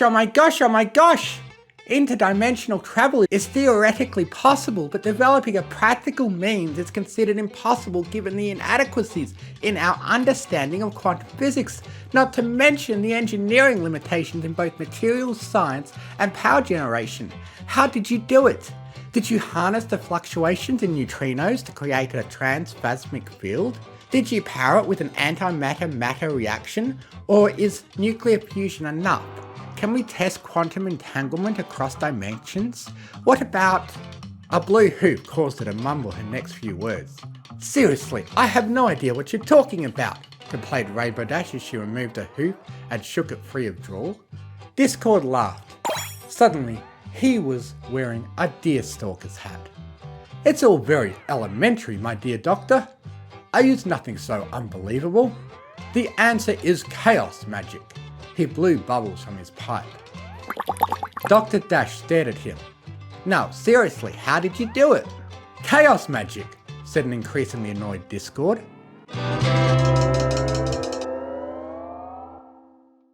This is Discord, explained Rainbow Dash, the Lord of Chaos. Wait, cried Dr. Dash. You mean like that lawn ornament in the Gardens of Canterlot? I thought it was just a myth. Ah, so my parallel self is still in stone. Maybe I'll arrange a prison break. Standing proudly, the Pegasus proclaimed. So if she's the brainiac, then I guess I'm the cool Rainbow Dash. Actually, clarified Discord, you're not the cool Rainbow Dash. What? Discord reached up into the dimensional rift and rummaged around for a moment before pulling out another Rainbow Dash. Extraordinary, remarked Dr. Dash. What? Cried the new blue Pegasus, who seemed to be wearing battle armour. Who are you? Obviously Rainbow Dash, replied Dr. Dash. Hey, I'm Master Chief Dash to you, called out the new Rainbow Dash. Whoa, said Rainbow Dash. How'd you get that scar? Master Chief pointed to her right eye. This old thing, it's from a Huazotl. You've battled a Huazotl alongside Daring Do? Puh. I've had to save that amateur from a Huazotl at least a dozen times. What? Yep, I've seen my fair share of combat. You see this scar? It was given to me by Nightmare Moon, right before I sent her sorry ass back to the moon. You see this one? It's from when I defeated Discord. And you can't see them, but I've broken 3 ribs and punctured a lung from when I clobbered Turek. Wow, so you're like the leader of the Elements of Harmony? Asked an awestruck Rainbow Dash. No, I work alone. You've defeated all of them by yourself? Discord leaned down and whispered into Rainbow Dash's ear. I told you she was the cool one. On a scale of cool, you're just average. Rainbow Dash stiffened. So, what am I? The lame dumb one? Discord chuckled, wearing waders and an old hat. He cast a fishing line through the portal. There was a tug, and he reeled in another blue Pegasus. The blue Pegasus flopped on the ground like a fish for a moment, until Discord vanished the fishing gear. What's up? He's a stallion, cried Rainbow Dash. Well, said Dr. Dash, there was a 50% probability that he would be male in his dimension. Assuming that Discord is pulling randomly, then there is an increasing probability that he would pull from a male dimension. The other two mares stared blankly at her. Sup ladies, said the newest addition. Hey, you three kinda look like me. Maybe we're related. Dr. Dash continued. Actually, we are parallel permutations of the same equine. Given that you are male, you have at most 63 of the same chromosomes as the rest of us, but it is likely there could be some additional genetic anomalies. Huh? He asked. You should learn to speak Ponish. I am speaking Ponish, he said, with increased irritation in her voice. There you go, I knew you could do it. Rainbow Dash said, she's saying that we're from different worlds. I'm Rainbow Dash, this is Dr. Dash, and this is Master Chief Dash. I'm Rainbow Blitz, so are we related or something? Discord said, he's the dumb Rainbow Dash. On an intelligence scale, Rainbow Dash, you're just average. Looking up at Discord, Blitz said, whoa dude, are you like sick or something? Well, if I'm not the smartest or dumbest or coolest, then at least I'm the only one with a royal title. I'm the element of loyalty, she beamed. A buzzer sounded. Not really. He snapped his claws, and the rift vomited another Rainbow Dash. All four Pegasi stared in disbelief. Discord! The newest arrival reprimanded. I should have known it was you. I was in the middle of a very important peace negotiation between the Yaks and the Griffins when she saw the other Pegasi lighting her horn. She adjusted her crown as she dusted some dirt from her dress. The Draconiquus said, Ladies, gentle stallion, allow me to introduce Her Royal Highness, Princess Rainbow Dash.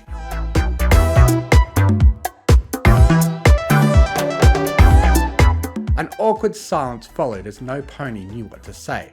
Discord finally said, She is the ruler of Equestria, a nearly divine alicorn, and your friends here are petty commoners. So, Rainbow Dash, your title puts you as average on the royal scale. But, no pony works harder than me. You should see how hard I train for the Wonderbolts. Discord took a shovel, climbed into the rift, and a moment later returned with a skeleton. Who's that? Asked a horrified Rainbow Dash. Oh, this one is the version of you that literally worked herself to death. Compared to her and the spaced out stone over there, your work ethic is just average. But,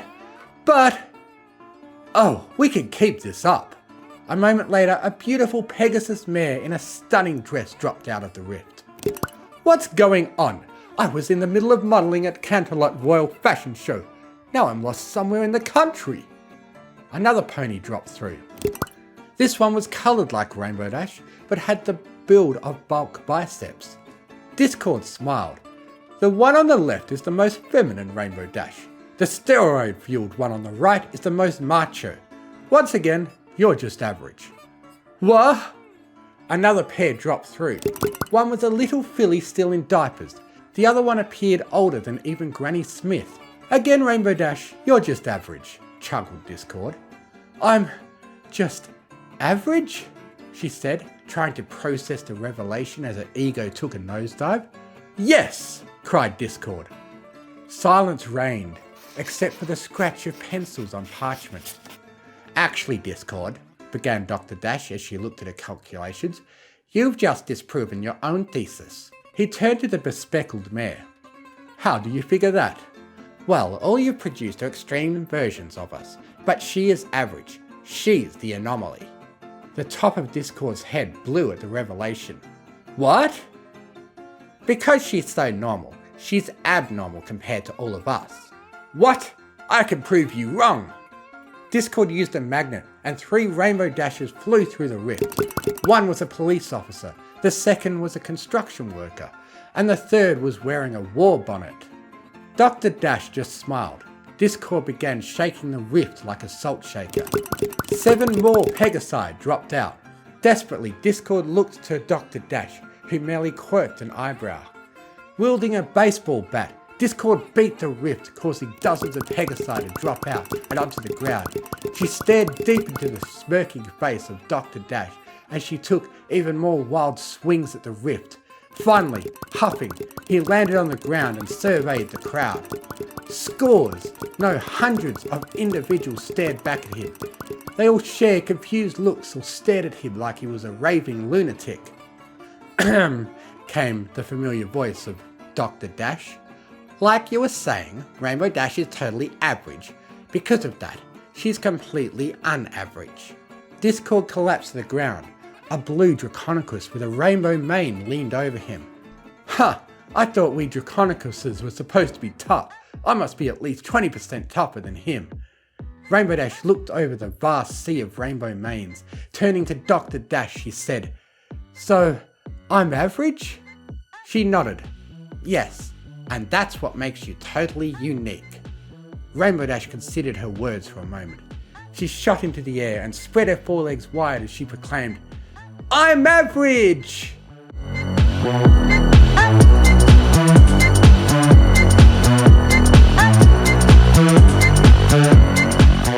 The mirror rippled, and a lavender alicorn and blue dragon arrived in the library. Wow, I'm glad that's over. I hope we don't have to deal with an interdimensional crisis again for a long time. Twilight! Cried Rarity as she raced up to the princess. You have to come right away! She turned and bolted out the door with Twilight and Spike close behind. Reaching a balcony, Twilight skidded to a halt as she surveyed the scene before her. Outside Ponyville was awash in a literal tide of rainbow-coloured manes. Several hundred more blue Pegasi flitted about in the air. In the foreground there was a full-fledged hoof game featuring full rosters of Rainbow Dashers and thousands of cheering Rainbow Dashers as spectators. In the distance, sonic rainbooms exploded with such frequency, it was like a daytime fireworks show. Whoa, said Spike. It looks like Rainbow Dash found the mirror pond. What's going on here? Twilight wondered. Discord leaned down from behind and said with a wicked grin, Rainbow Dash is getting to know herself.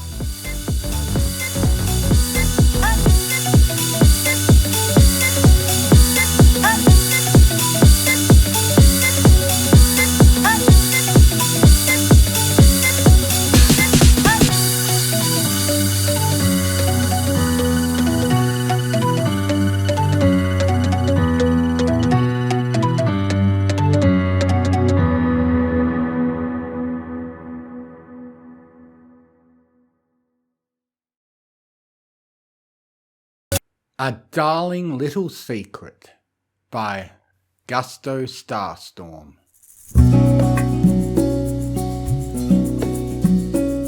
It had initially been a simple trip to Canterlot, meant to stock up on some niche accoutrements for her own Nightmare Night costume.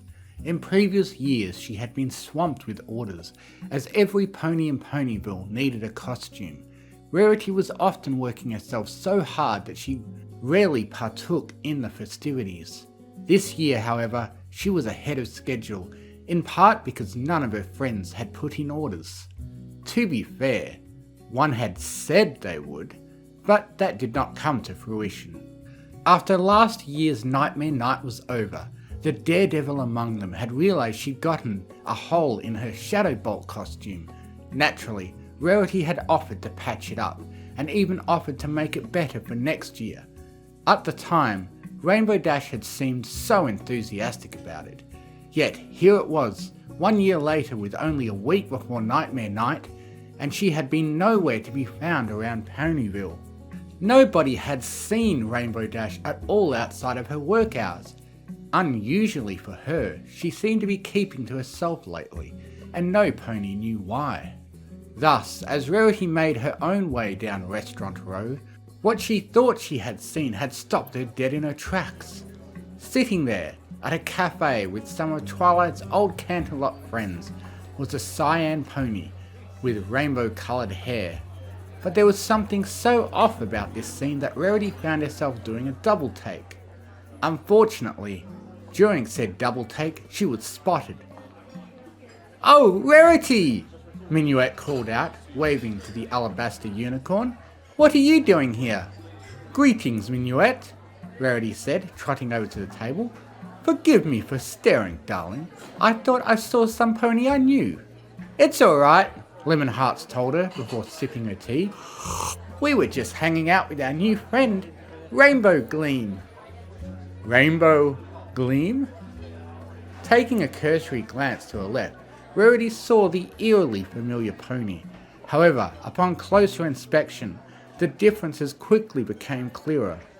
For starters, before her sat an earth pony, lacking the wings of her dear friend and possessing a different cutie mark. Her mane as well was far more well kept, and almost reminded Rarity of her own in a way. Various shades of pink, orange, yellow, green and blue coming together to form a simply heavenly look. This was a pony who took care of herself, and Rarity could see that. Still though, something about those magenta eyes.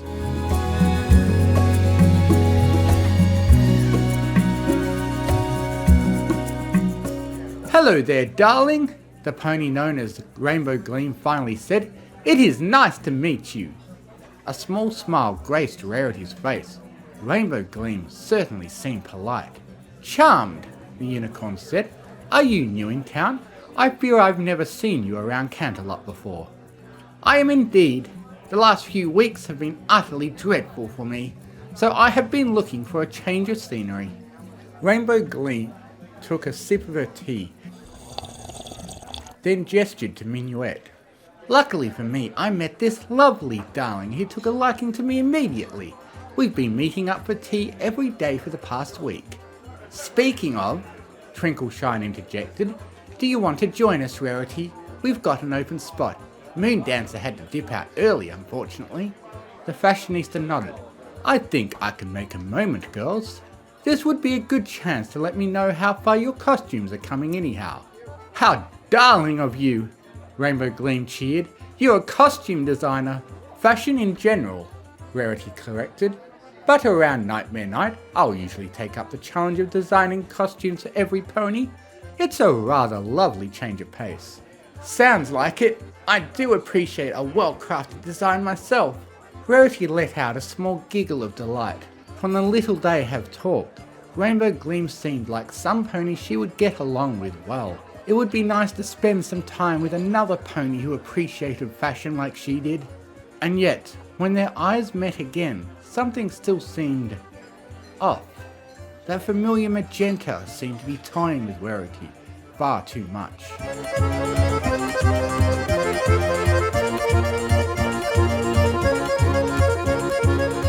"Something wrong, darling?"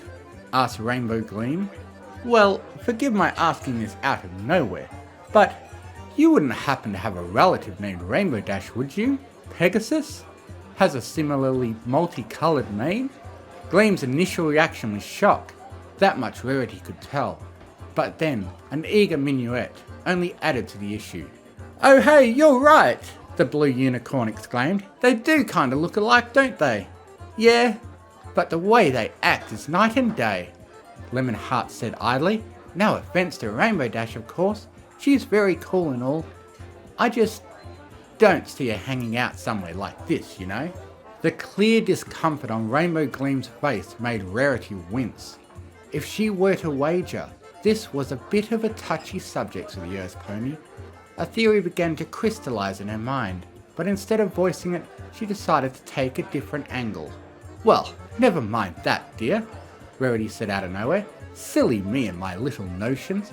Tell you what, Rainbow Gleam, if you like, you could join me on getting some supplies.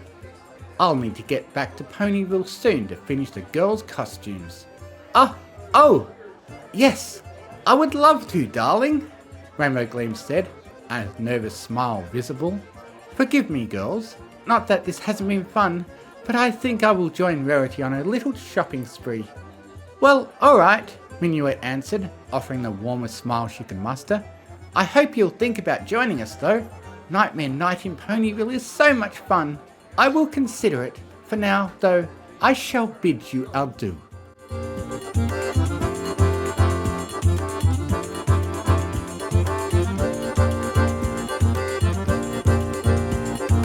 And without another word, the two fashion-savvy ponies left, heading away from Restaurant Row. However, during the walk back, something kept bugging Rarity, and one look at Rainbow Gleam only furthered that feeling. She had to say something. Rainbow Gleam, I am so sorry for putting you on the spot there. I didn't mean to upset you like I clearly did.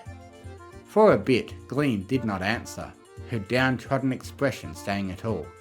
Rarity had clearly hit a sore subject, and that certainly did make the walk a bit awkward. And yet, she still couldn't help but theorise. Had Gleam and Dash had a falling out in the past? Well, it was none of her business, she reasoned. If Gleam wanted to tell her, then she would tell her. Rarity, darling, Gleam eventually spoke up. You were curious if I had a cousin named Rainbow Dash, right?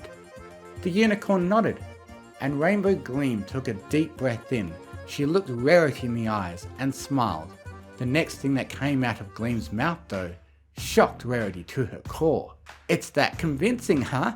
She said, losing the accent and sounding slightly raspier than before. Remind me to thank Twilight later, will ya? Stunned silence was Rarity's only answer.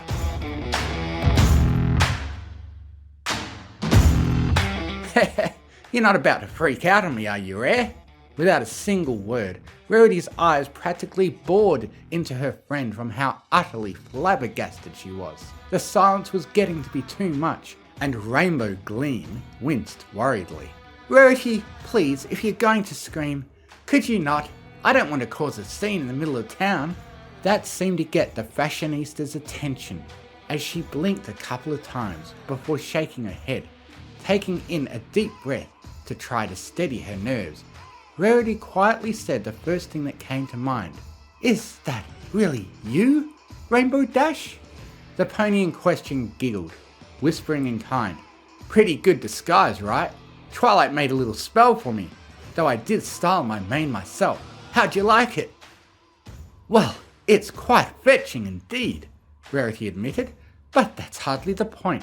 You're telling me Twilight has been transforming you into an earth pony so you can go to tea with Minuet and company here in Canterlot? Dash shrugged. I mean, I've been doing other stuff too, like I bought this really pretty dress yesterday. I should show it to you. I think you'll like it. Oh, and you're buying dresses too? Asked the unicorn incredulously. Why do you sound so upset, Rarity? I thought you'd be excited about this. Under normal circumstances, I would be. However, I feel I'm just a tad confused about this whole thing. I've never known you to be so much like you. Silence fell between them for a few seconds, but Rainbow Dash didn't let it last long. Rarity, have you ever felt like you're not so good at showing ponies every part of you? That got the unicorn's undivided attention. Whatever do you mean, darling? Well, Rainbow looked away, lightly sighing before she continued. I know what other ponies think of me. Everyone sees Rainbow Dash and thinks sporty, daring, rough and tumble, right? And don't get me wrong, I totally get it. I'm awesome. It's not like that's a front or nothing. I just kind of wish I was better at expressing this other part of me. The girl who sometimes likes a good dress, who'd love to have tea and talk with a little more, poshness, I guess. The word you're looking for is class, Rarity interjected, but I believe I do understand what you're saying. Well, anyway, I went to Twilight and she gave me a little spell to help me do that. I've been having so much fun with it that I've been using it pretty much every chance I got.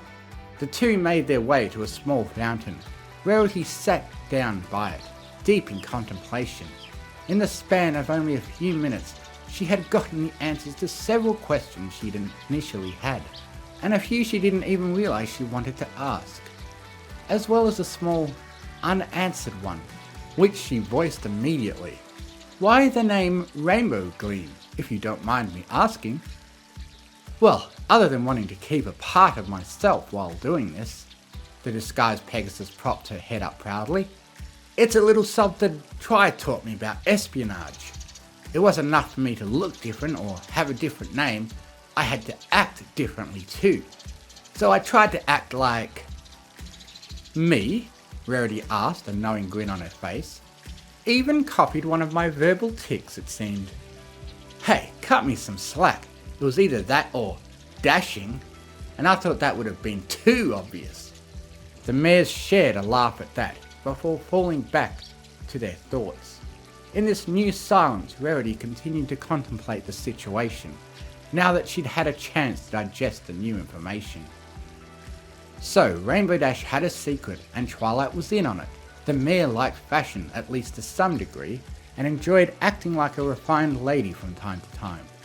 All of what they knew of Rainbow Dash was true.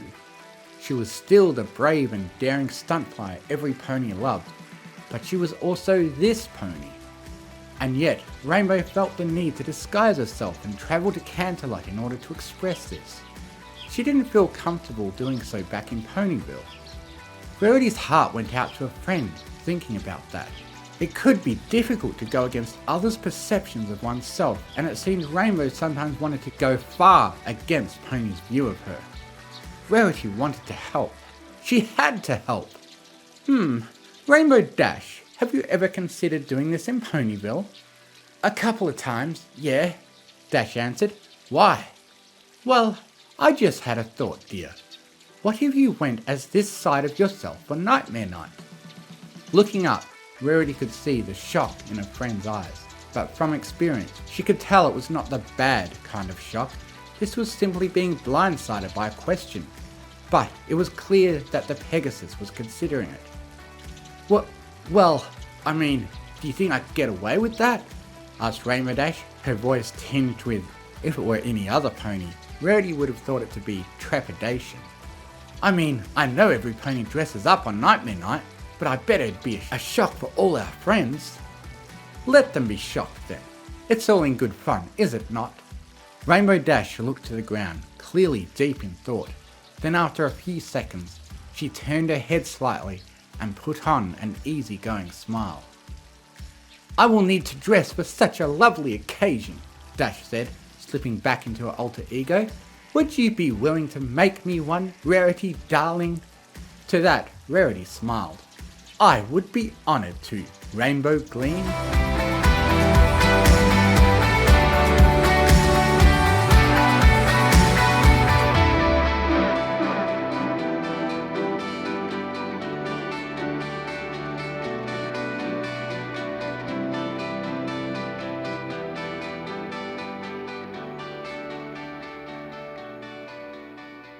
This was it, the big night. As Rarity made her way out to the festival, she took great care in her steps so as to keep her blue pinstripe suit pristine. She looked into the reflection of a nearby window, adjusting her mask for the final time before finally heading out. This would be her first Nightmare Night in a while, and the unicorn intended to have a good time. As she reached the facilities, her eyes wandered, eagerly searching the crowds for a certain Pegasus. But try as she may, Rarity could not find Rainbow Dash. Unfortunate too, as the two of them had worked very closely to finish her costume on time. She was quite eager to see the reactions from every pony. Oh, it's fine, Rarity reminded herself. She probably just got caught up in making sure her hair was perfect. She will be here, I hope. A small twinge of dread formed in the pit of Rarity's stomach at the prospect of Rainbow Dash not going through with it. Of course, it was her friend's call in the end, but still. Nightmare Night was supposed to be a time of delight after all, and Rarity wanted nothing more than for her friends to be delighted. Rarity! Turning around so fast as to risk whiplash, the unicorn's excitement was slightly dashed upon seeing it wasn't her rainbow-haired friend. Only slightly, however. as instead she was greeted by 4 similarly familiar faces. "Ah, Minuet!" exclaimed Rarity. "Lemon Hearts, Twinkle Shine, and you must be Moon Dancer, correct?" The bespectacled unicorn nodded, adjusting her glasses. "It's nice to finally meet some of Twilight's other friends. You're Rarity, right?" Indeed I am. And if you're looking to meet Twilight's friends, you shan't be disappointed, dear. Why, even her friend Sunset Shimmer is making the trip to be here." "Oh, I remember her," said Twinkle Shine. "And she's friends with Twilight, huh? Sounds like she's changed for the better. Hopefully she'll like our get-up." "Hey, yeah!" Minuet exclaimed, pulling out her fencing foil via magic. "Thanks again, Rarity. These 3 Buccaneers get-up are the best costumes we could have ever gone with." "I wish you would have joined us, Moony," Lemonheart said. "There was a 4th Buccaneer after all."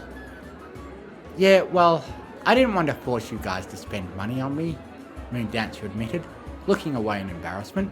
"This is my first Nightmare Night in years." "Oh, we wouldn't have minded," Minuet insisted, "but we do like your costume all the same." Rarity nodded. "It is quite the fetching librarian costume, my dear." Upon hearing that, Moon Dancer looked as though she'd just been insulted. "Librarian? Ah, no, it's not a librarian, it's A.K. Yearling, darling, author of the Daring Do books." The 5 unicorns all froze at hearing this new voice, but for very different reasons. Rarity was the first to turn her attention to the newcomer, hoping that her instinct was, in fact, correct. And sure enough, it was. Sauntering over to the party was every pony's favourite Pegasus, Rainbow Dash, grabbing the attention of those she had passed with her outfit. Though, not that Rarity could blame them. Tonight, her friend looked like a completely different pony. One with her mane brushed and styled to the side, wearing a deep blue sequin dress and a beautiful necklace embedded with a single emerald. And Rarity couldn't keep the smile off her face as she saw her. "Oh, silly me," Rarity said. "How could I forget the author of my dear friend's favourite books?" "All is forgiven," Rainbow Dash told her. "It's quite a lovely little get-up, darling." Moon Dancer looked away, flustered by the compliment. Well, thanks. It was kind of a last-minute thing. I couldn't even remember the spell to get my glasses the right shade of red." "Oh, pish-posh," Rainbow Dash answered, ignoring the shocked expressions of the other 3 unicorns. "Moon Dancer, was it? Regardless of the little details, you look utterly dashing. And if you've gone through the effort of dressing like her, am I right to guess you're a fan as well?" "I am, yeah," Moon Dancer told her. "I didn't think you would be as well. No offense." "None taken, darling. Though why would I be offended by that?" Well, I mean, I've heard a lot about you from Twilight and the girls, and..."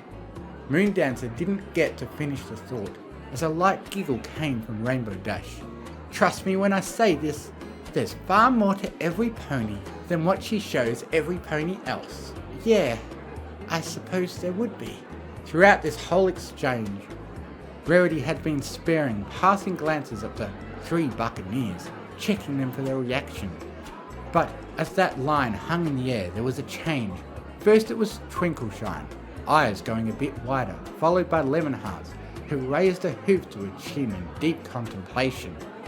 And last, but certainly not least, was Minuet. That knowing grin on her face said it all. "Well, regardless," Rainbow Dash continued, "it's wonderful to meet another pony with good taste, and since I've not seen your face around here, am I right to assume this is your first Nightmare Night in Ponyville?" Moon Dancer nodded. "Well, you're in luck, Moon Dancer," exclaimed Rainbow. "Rarity and I know where all the best booths at the festival are. Stick with us, and we'll ensure you have a darling night." "Aha!" All eyes turned to Minuet, who looked as though she'd just uncovered some great secret. In typical Minuet fashion, she bounced forward, meeting the Pegasus's face, and before Rainbow Dash could get a word in edgewise, She found herself wrapped up in a warm embrace. "You did decide to join us after all, huh?" Rainbow Dash smiled. "Suppose the jig is up then. It's delightful to see you all again." "Right back at you, Rainbow Gleam," Lemon Heart said knowingly. "Definitely explains the vague feeling of unicorn magic around you, though definitely still happy." That line sent a twinge of guilt through Rainbow Dash. Looking to the ground, she took in a deep breath, contemplating what to say.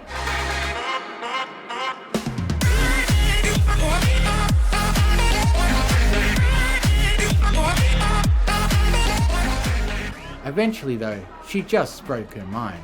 "Listen girls," she told them, dropping the accent. "I'm real sorry about lying to you. It's just I'm not really good at sharing this side of myself with others. Tonight's the first time I've done it in Ponyville, and even then, it's Nightmare Night. It's just a costume to every pony else.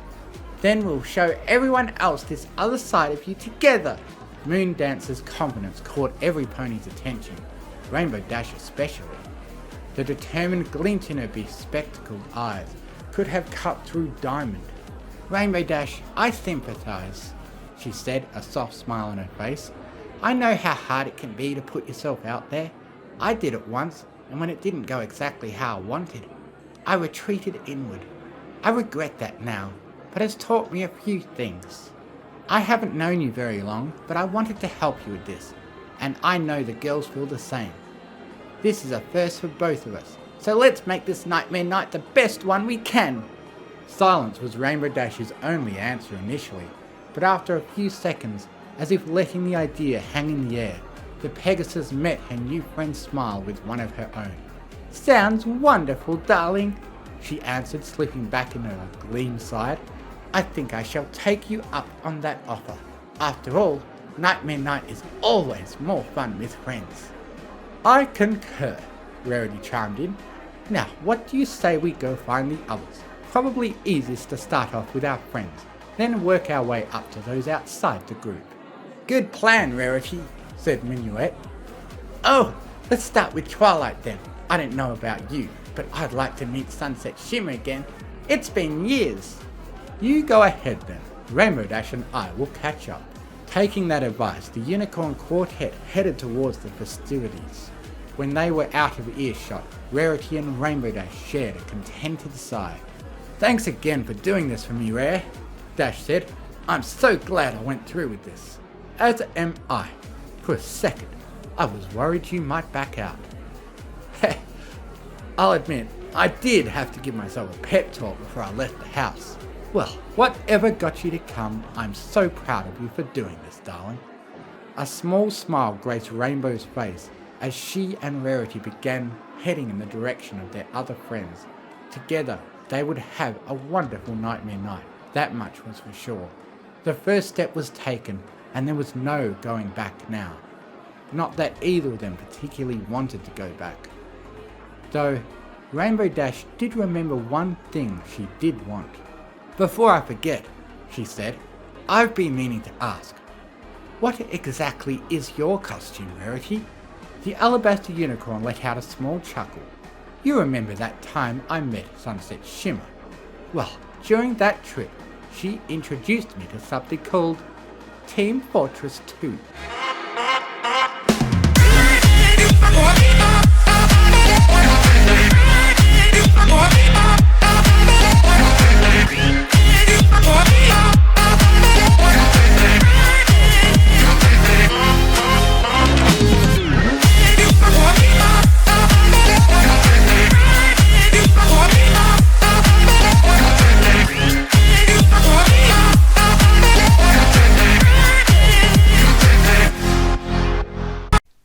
Rainbow Dash and the Ultimate Showdown of Ultimate Destiny by Blue Shift.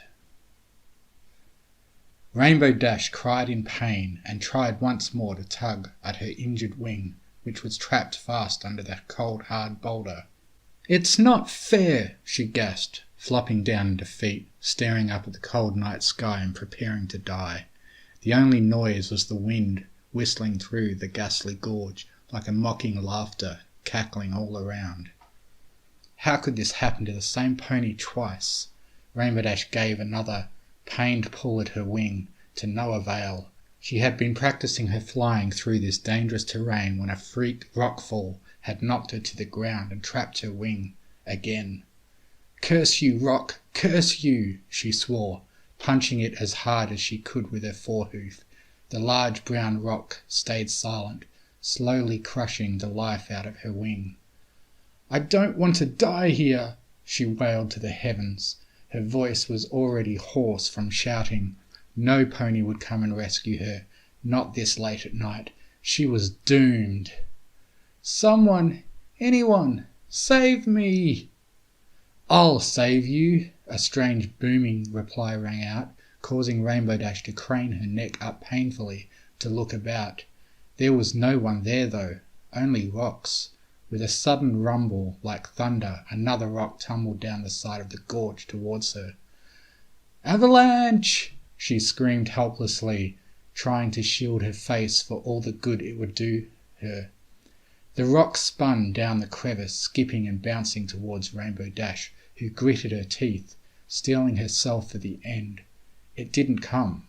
The rock collided with the boulder, pinning her wing, sending it flying like a billiard ball. "I'm free?" She slowly sat up with a wince. Looking down at her tattered wing, it was squashed badly, but nothing she hadn't handled before. She looked around for a mysterious rescuer, seeing only the walls of the gorge, dappled blue by the moonlight. "Thank you," she called out, "whoever you are." "That's okay, Rainbow Dash, but you must leave. You're in great danger." Rainbow Dash turned, mouth agape at the source of the voice. There was no denying it. That strong, booming tone came from the rock that had tumbled down the cliff, a strangely familiar rock. "Tom?"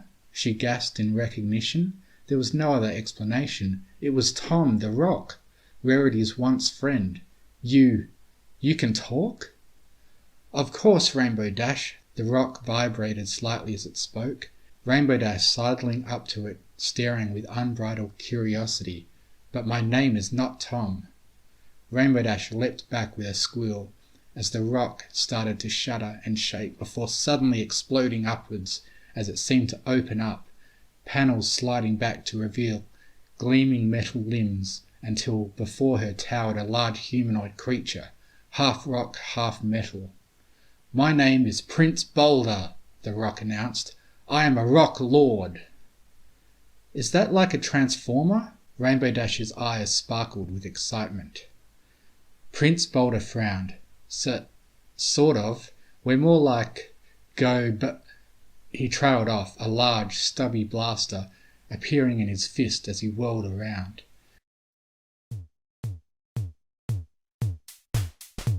"You must escape, Rainbow Dash. You have found yourself in the middle of a war, beyond good, beyond evil, beyond your wildest imagination."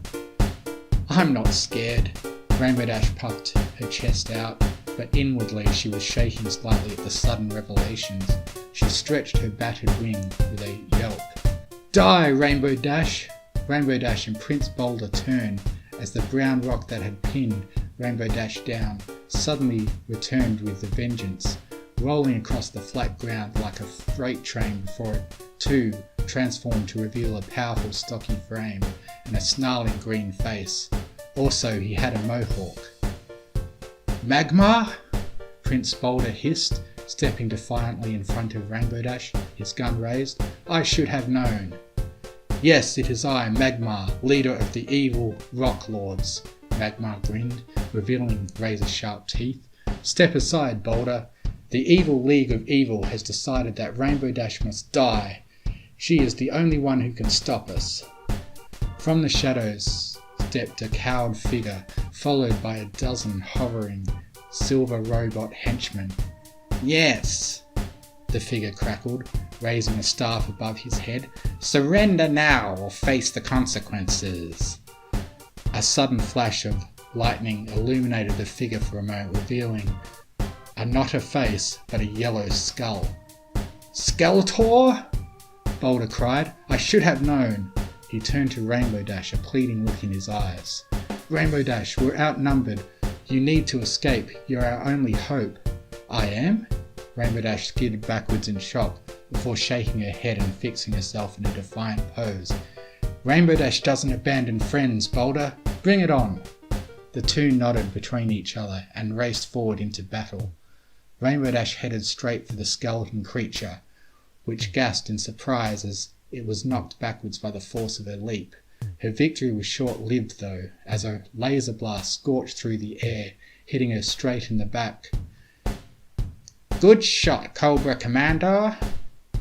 Skeletor cackled as helmeted, blue-jacketed humanoid stalked into view. Indeed, Skeletor, the figure known as Cobra Commander leaned down to study Rainbow Dash's face, tickling a hand under her chin. Finally, Rainbow Dash is in our evil clutches. Finally, we can... He was cut off as a roar of jet engines, a large, red-winged chariot swooped down from the sky and snatched up the stunned Rainbow Dash from the arms of Cobra Commander. Amidst a hail of laser fire, it curved back into the air, spewing out jets of flame as it roared away. Where am I? Rainbow Dash clutched her head groggily as she took in her surroundings. She was strapped down securely with a belt in a plush chair, inside some sort of metal box. Beside her was sitting another humanoid creature, this one wearing some sort of grey uniform with a large metal helmet. Hey! She tugged on the belt in frustration. Just what's going on? Whose side are you on? The figure turned and gave a quick salute, before giving a sharp turn on the wheel in front of him. The metal box shifted, and from out of the window Rainbow Dash could see they were high in the air, flying closer and closer to Ponyville. Don't worry, Rainbow Dash, the figure boomed. We're all in this together. My name's Matt Tracker. I work for an organisation called MASK, and this is my car, the Thunderhawk. I'll explain more when we land. The Thunderhawk shifted again suddenly, and Rainbow Dash pressed her nose up against the window, seeing a pair of missiles spiralling away from behind them to explode harmlessly like fireworks in the air. That's not good. No! Matt Tracker twisted the wheel of the craft again, banking steeply to turn and bring his own weapons to bear, sending out bright laser bolts into the night sky. Curses! He exclaimed as a trio of metal wedges blazed into view. Decepticon Seekers! He craned forwards as more figures came flying towards them from all angles. And they've teamed up with Skeleton Warriors! Hang on, Rainbow Dash! The Thunderhawk swept through the air as it was followed by the Decepticons, who let loose with volley after volley of missiles. Turning the Thunderhawk at a sharp right angle confused the missiles, which span off into space, impacting on a gaggle of skeleton warriors and causing a shower of evil bones to fall from the sky. They were not out of danger, however, as a flock of strange dragon-like creatures, each with a black cloaked rider, hovered into view. Ring rats! Matt Tracker's voice was tinged with fear. Rainbow Dash looked around desperately through each window. On one side were the Decepticons, on the other were flying skeletons, and completing the trap were the wraiths. Be brave, Rainbow Dash! Matt Tracker pulled off his helmet to wipe away his tears. It's the end! It was not to be. A blazing rainbow of light exploded from the darkness, instantly evaporating the evil ring wraiths as it touched them. Matt Tracker punched the air in delight, revving up his engines. Yes, he cried. Reinforcements have arrived. It's Rainbow Bright and the Care Bears. Sliding down the rainbow beam of light came a small girl in multicoloured garments, waving a magical wand at the enemies, who now started to try to flee in confusion. Their attempts at escape were thwarted by an armada of cloud cars, each carrying a small fuzzy bear that shot rainbow lasers from their chests. I could do that, Rainbow Dash muttered, sinking into a chair uselessly. I just don't want to. The Thunderhawk sped away from the pitched aerial battle before touching down with a hiss of rocket exhausts in a quiet clearing just outside of Ponyville. Rainbow Dash leapt out the door, craning her neck high as she watched the exchange of laser fire and rainbow bolts. Awesome! She marvelled at the free light show before turning to Matt Tracker with a suspicious scowl. Okay, just what's going on? Matt Tracker placed his helmet on the back of his vehicle and snapped his fingers. From the undergrowth, more creatures emerged. Some were humanoids like Matt, others were strange metal creatures and bizarre animals. Equestria is in the middle of a war, Rainbow Dash, a war that only you can stop. Sorry we're late. A humanoid in a cowboy hat staggered stiffly up to Matt Tracker. The enemy deployed several pop-up pirates and a unit of hungry hippos. G.I. Joe and Action Force are still pinned down. The Centurions are moving in to support them though. Thank you, Marshal Bravestar. Matt shook his head grimly at the news before turning back to Rainbow Dash. Our leader is here. He can tell you more. Another figure stepped from the shadows, a tall black human creature wearing a loose-fitting vest. This was a face Rainbow Dash recognized instantly. Michael Jordan! She squeaked, backing away as she patted imaginary pockets. I'm sorry, look, I don't have any drugs. Michael Jordan shook his head and flashed a smile. No, Rainbow Dash, I'm here on business this time. It's going down, Rainbow Dash. You mean... Rainbow Dash's mouth fell open as she tried to comprehend what was happening. Yes, Michael Jordan nodded firmly. Another space jam, and this time the enemy aren't using a basketball as the ball. He pointed up into the night sky.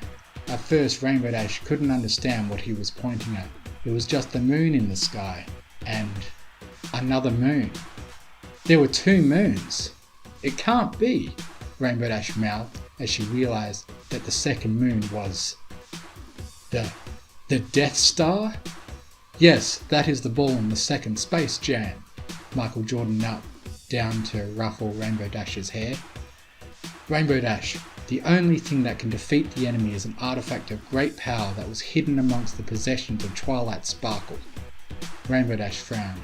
Hang on, I thought I was supposed to be the hero. Why don't you just get Twilight to... No! Twilight cannot know! A booming voice rang out. And with a grinding of gears, Matt Tracker's Thunderhawk twisted and turned, revealing arms and legs, and a large shining robot stood towering above them. Twilight must never know! It cried. Oh, wow! Are you a Transformer? Rainbow Dash forgot the sudden danger and looked up at the robot with a filly-like sparkle in her eyes. Yeah, kinda. The robot rubbed the back of his neck awkwardly. I am a but... That doesn't matter now. It pointed a finger at Rainbow Dash sternly. No pony must know of this secret mission. Only you, Rainbow Dash. Only you. It's true, Matt Tracker smiled grimly. Twilight Sparkle is actually the master, but under a strong hypnotic spell. Any knowledge of the events of this night will break the spell and turn her into her true evil self. I see. Rainbow Dash realized the true weight of her task. But what does this object look like? And I'm injured. She flapped her broken wing weakly. I can't possibly do much good with this. The object is a magical helmet, Michael Jordan replied. Disguised as a normal object of clothing, it is in fact a powerful device which the wearer can use to stop all evil. And don't worry about your injuries. He picked up a large satchel, stuffed full of bottles, and hooked it over Rainbow Dash's back, which sagged suddenly under the weight. Our best scientist, Doc Brown, has developed a magic potion with the help of Gandalf. If you drink enough, it will fix your wing. Rainbow Dash pulled one of the bottles out of the satchel, turning it over in her hooves. Hey, it says hard cider, she exclaimed, before taking a hesitant swig. Of course, Michael Jordan continued, the magic potion has been stored in bottles of hard cider, so that any pony who sees you wandering through Ponyville drinking at night will think you're just having a merry evening, not drinking magic potion on a secret mission for the forces of good. Rainbow Dash finished the bottle and wiped her mouth with a satisfied smack of the lips. Already she could feel the feathers on her wing mending themselves. Great stuff, she announced happily. I'm ready. Go! Matt Tracker cried out as from the south there came a massive explosion and a roar of engines. They've found us, Rainbow Dash. Run to Ponyville. We'll hold them off. With that, Rainbow Dash ran as fast as she could. Rainbow Dash swigged a third bottle of magic potion as she raced into Ponyville. Her wing was still aching, though it was starting to feel much better. She gave it a hesitant flap before recoiling as jolts of pain rolled down her spine. "You seem to be in trouble here," a voice hissed from the shadows. "Ming the Merciless?" Rainbow Dash exclaimed as a green-skinned oriental figure stepped into view. Before the Galactic Overlord could raise his hand to blast her with his magic ring, Rainbow Dash leapt into action, throwing her empty bottle at Ming's head. It hit him dead on, rebounding off his face and smashing the window of Daisy's house. "You fool!" Ming fell to the ground as around him soldiers clad in blue uniforms that bore the legend Cobra raced onto the scene. "Get her!" A volley of shots rang out from a nearby rooftop and 3 of the Cobra soldiers instantly fell down. 4 cowboy-hatted figures stood proudly against the night sky. "Run, Rainbow Dash, run!" one of the figures called down. "Thanks, Galaxy Rangers!" Rainbow Dash quickly gulped down another bottle of potion, throwing the empty glass bottle at Ming again. This one missed, hurtling instead into the window of the mayor's house. Without looking back, Rainbow Dash scurried into a nearby alleyway, away from the intensifying laser fight. She panted to catch her breath. Unfortunately, there was no such respite. "Die, Rainbow Dash, die!" From the darkness, a small pink tentacle creature leapt at her, curling its tentacles around Rainbow Dash's throat and gnashing its evil teeth. Rainbow Dash found herself staring into the face of evil itself. "Krang!" she hissed, struggling with the tiny tentacle alien warlord. She staggered backwards, knocking on a nearby fence as the two grappled with each other. Rainbow Dash tripped over her hooves, unable to gain traction on the alien as it reached for her throat. From the corner of her eye, she could see that she had ended up in Carrot Top's garden. With a supreme force of will, she stood up and propelled herself forwards into Carrot Top's greenhouse, letting Krang take the brunt of the blow. As the glass dug into Krang's back, the slimy pink tentacles unfurled and Rainbow Dash could finally breathe again. "Better luck next time, loser!" Rainbow Dash sneered down at the twitching alien before swinging down another bottle of magic potion. Her wing in much better shape now, she gave a hard flap, helping to propel herself over the next fence and back into the street. As the ponies of Ponyville slept soundly in bed, the town became a war zone. Bodies lay everywhere as the forces of good and evil played out the final battle. Rainbow Dash gingerly stepped over a glowworm as it grappled in mortal combat with a living Rubik's Cube. Street sharks were bare fist brawling with biker mice from Mars. In front of the town hall, the real Ghostbusters fought furiously with the Filmation Ghostbusters. And at the far end of town she could see that G.I. Joe had just arrived, but obviously out of ammunition. They had instead turned to toilet paper, throwing wheel after wheel of pink roll at the enemy. "Quick, Rainbow Dash!" Michael Jordan shoved a stack of toilet paper into Rainbow Dash's hooves. Rainbow Dash instantly sprang into action, lobbing the paper into the air like a giant paper streamer. It hit a ring raider, which had come in for a strafing run, causing it to explode, the remaining toilet paper landing atop a lamppost. Rainbow Dash quickly drank another bottle of potion, hefting the bottle and throwing it at a helmeted figure, which was about to launch a roll of toilet paper at the back of the thunder tank. The figure fell over with a crunch. Finally, Rainbow Dash jumped upon the figure, pinning him down with her 2 front hooves. "Now it's just you and me, Cobra Commander." She yanked up Cobra Commander's faceplate with a victorious cry before recoiling in shock. Under the helmet, her own face stared back at her. "Yes, I was you all the time," the face of Rainbow Dash sneered up. "I am Rainbow Dash 2, your dark side." There are many Rainbow Dashes throughout the multiverse, each with their own unique number. No! Rainbow Dash punched the air in anger. I am not a number, I am a free mare. She bounded away from the stricken Cobra Commander and began to race towards the library. Cover me, Michael, she cried. I'm going for it. It's time, Michael Jordan shouted, curling one hand into a fist and lifting it into the air, his magic ring glinting. Earth! Fire! Shouted Matt Tracker, hoisting his own ring aloft. Wind! Cried Jem. Water! Bellowed Brian Blessed. Heart! Mumbled Mr. T, slightly shamefaced. By your powers combined, a mighty voice shook out as 5 beams of light from the ring's converged into the sky, and a blue and green figure blazed into existence. I am Captain Planet. No!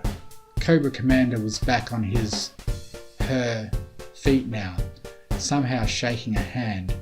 Godzilla! King Kong! Get over here! From the horizon came a terrible roar, and 2 massive beasts of destruction thundered into view. Michael Jordan threw another ream of toilet paper at Cobra Commander's head before barking out the immortal order. Gentlemen, combine into Voltron, and I'll form the head. Rainbow Dash gazed up as the mighty Voltron formed in the middle of Ponyville, and then she turned back towards the library. She had a job to do, sneakily smashing the glass in one of the windows. She crept inside with the minimum of fuss. Now, she muttered, looking about the quiet library, being careful not to make any noise which would wake Twilight. Where will I find the helmet? Having problems? Rainbow Dash turned in surprise to see a bulky, sugary-looking figure already in the library, moving towards her on thick legs which resembled licorice. Bertie Bassett, she exclaimed at the evil creature made of sweets. Don't tell me you're in the evil League of Evil too. Quite so, my dear, Bertie Bassett would have snarled, but his face was fixed in a sugary grin.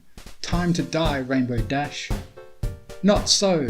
Rainbow Dash tumbled towards a table on which stood a yellow bottle of lemonade. Lemonade breaks down the chemical bond in sweets, she exclaimed in victory as she shook the bottle, spraying the amber contents all over Bertie Bassett, as well as half the room in the process. She ran around and around as Bertie Bassett flailed in agony, drenching him, the sofa, and the bookcases. Soon he was nothing more than a pile of mush.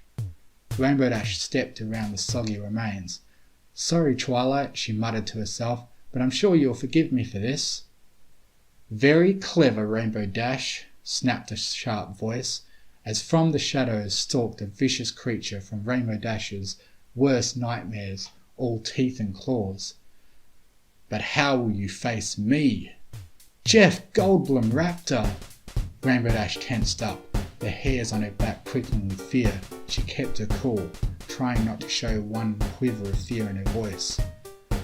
1-on-1, Jeff Goldblum Raptor. After I've taken down all your friends, do you really think you can beat me? Jeff Goldblum Raptor smiled. Probably, but just to even the odds, I've brought some friends. A claw reached over to a small metal panel and pressed a big red button. From out of the kitchen crashed a gigantic T-Rex, bristling with lasers and cannons, along with several smaller dinosaurs, all similarly armed. Dino Riders, Rainbow Dash gasped. Have you no pity? Let this be our final battle, Jeff Goldblum Raptor pounced at Rainbow Dash, fangs bared. Rainbow Dash took another swig of magic potion, hurling the bottle across the room. It hit the T-Rex squarely in the face, causing its laser to fire and hit Jeff Goldblum Raptor in the back. It's all about maths. Rainbow Dash smirked smugly at the fallen raptor, but her foe was not yet done. With an almost superhuman effort, Jeff Goldblum Raptor struggled to his feet. I have more tricks up my sleeve, he hissed, as his scaly body suddenly erupted with fine hairs, his eyes turning into massive orbs and clear wings unfurling from his body. Behold, my fly form, now sporting a proboscis instead of a mouth. The creature gave a deep breath before hurling a spray of deadly vomit at Rainbow Dash. Rainbow Dash leapt out of the way in the nick of time. She knew from her many studies that a fly's greatest weapon was its vomit. Panting, she crashed into a bookcase, sending lemonade-soaked books everywhere as the vomit flew past her and hit the wall. "You can't escape that easily," Jeff Goldblum Fly burbled, letting loose another spew of vomit. This time Rainbow Dash rolled out of the way, and the vomit impacted harmlessly with Twilight's sofa. "I can't keep this up forever," Rainbow Dash grunted, as from the corner of her eye she saw the Dino Riders moving in for the kill. Jeff Goldblum Fly stalked closer too, but Rainbow Dash saw he had made a terrible mistake, because the dinosaurs had moved. The door to the kitchen was now unguarded. Pausing only to drink another bottle of magic potion and throw it at the evil fly, she raced towards the kitchen, not stopping as she threw open all the cupboards to spill their contents everywhere until she had found what she was looking for. "Strawberry jam," she grinned, hefting the jam in her hooves as she threw it as hard as she could at the dinosaurs. It exploded, covering the saurians with delicious sticky jam. "No! Jam! My only weakness!" Jeff Goldblum Fly tried to fight his natural fly urges, but was unable to as he was inextricably drawn toward the dinosaurs, leaping upon them in order to greedily suck up all of the jam. In the confusion, Rainbow Dash darted across the room, not caring that her coat was covered in unsightly lemonade and icky fly vomit. She slowed down as she hit the stairs, creeping as quietly as she could into Twilight's room. Her ragged panting was masked somewhat by Twilight's snoring, as the purple pony slept soundly in her bed. Rainbow Dash risked a quick glance out of a window. In the centre of Ponyville, Voltron and Captain Planet were battling Godzilla and King Kong. In the distance she could see the massive forms of Unicron and Galactus approaching. She knew there was not much time left. Come on, think! Rainbow Dash started to pull open Twilight's drawers and closets, frantically throwing out all her clothes as she searched for the magical helmet. Feeling a twinge in her wing, she gulped down another bottle of potion, unceremoniously hurling the bottle onto the floor. There would be time for niceties when the entire world wasn't in danger. Suddenly Rainbow Dash gasped as she touched an item of clothing. The magical aura it gave off was apparent even to her. It had to be the helmet. Carefully she pulled the item out and examined it. The magical helmet was well disguised. To any other pony it would look like Twilight Sparkle's underwear, but Rainbow Dash knew it had far more secrets. With a solemn look, she pulled the underwear over her head, instantly feeling the power coursing through her body. With a cry of, "Sorry, Twilight, no time to lose," Rainbow Dash crashed through Twilight's window, flapping her wings to escape the shards of glass as she hit the ground, rolling to a stop. Before her, the desperate battle for Equestria raged. In the sky, the Death Star started to glow as its weapons powered up.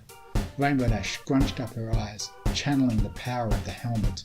A pure beam of energy lanced from her and into the night sky, before night was temporarily turned into day as the Death Star exploded. Godzilla paused, one of his tiny arms in mid-punch as he looked up at the bright sky. Cobra Commander, riding on Godzilla's back, gave a cry of defeat. "Retreat!" he wailed out. "Curse you, Rainbow Dash 1!" Rainbow Dash felt her knees give way as exhaustion finally overtook her, and she collapsed in the town square. She looked up to see the smiling face of Michael Jordan above her. "Well done, Rainbow Dash, you saved the day," he beamed. "Now I must go, my planet needs me." A flash of light enveloped him and the other champions of good, and they vanished. Rainbow Dash rolled onto her back, letting her satchel spill open and the remaining bottles roll out. "I did it!" she moaned, punching the air weakly. Her coat was still matted with the fly vomit and lemonade. Around her Ponyville lay in ruins, covered in toilet paper.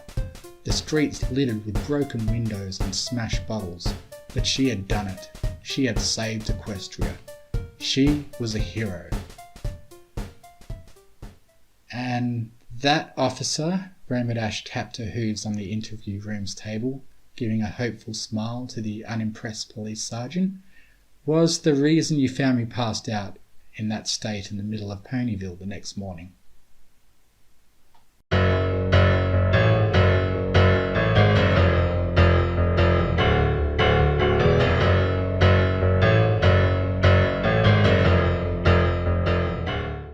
Rainbow's Factory by Aurora Dawn. There's long been rumours as to how exactly rainbows are made in Equestria. Rainbow Dash mused over the various theories she had heard over the years, from the enslaved unicorns to the shamefully hidden royal siblings, and scoffed. It was far simpler than any of that. Rainbows came from Pegasi. Specifically, it was the magical pigment that made up the colours of a pony's coat and mane, the pigment that reacted to life events and formed the cutie marks, shaping their personality, hopes and desires. They called this pigment spectra, and it was extracted from the undesirables of Cloudsdale. Pegasi, who deigned to live in the city and call themselves citizens, had to pass through the education system, culminating in a final test of skill to prove they could fly.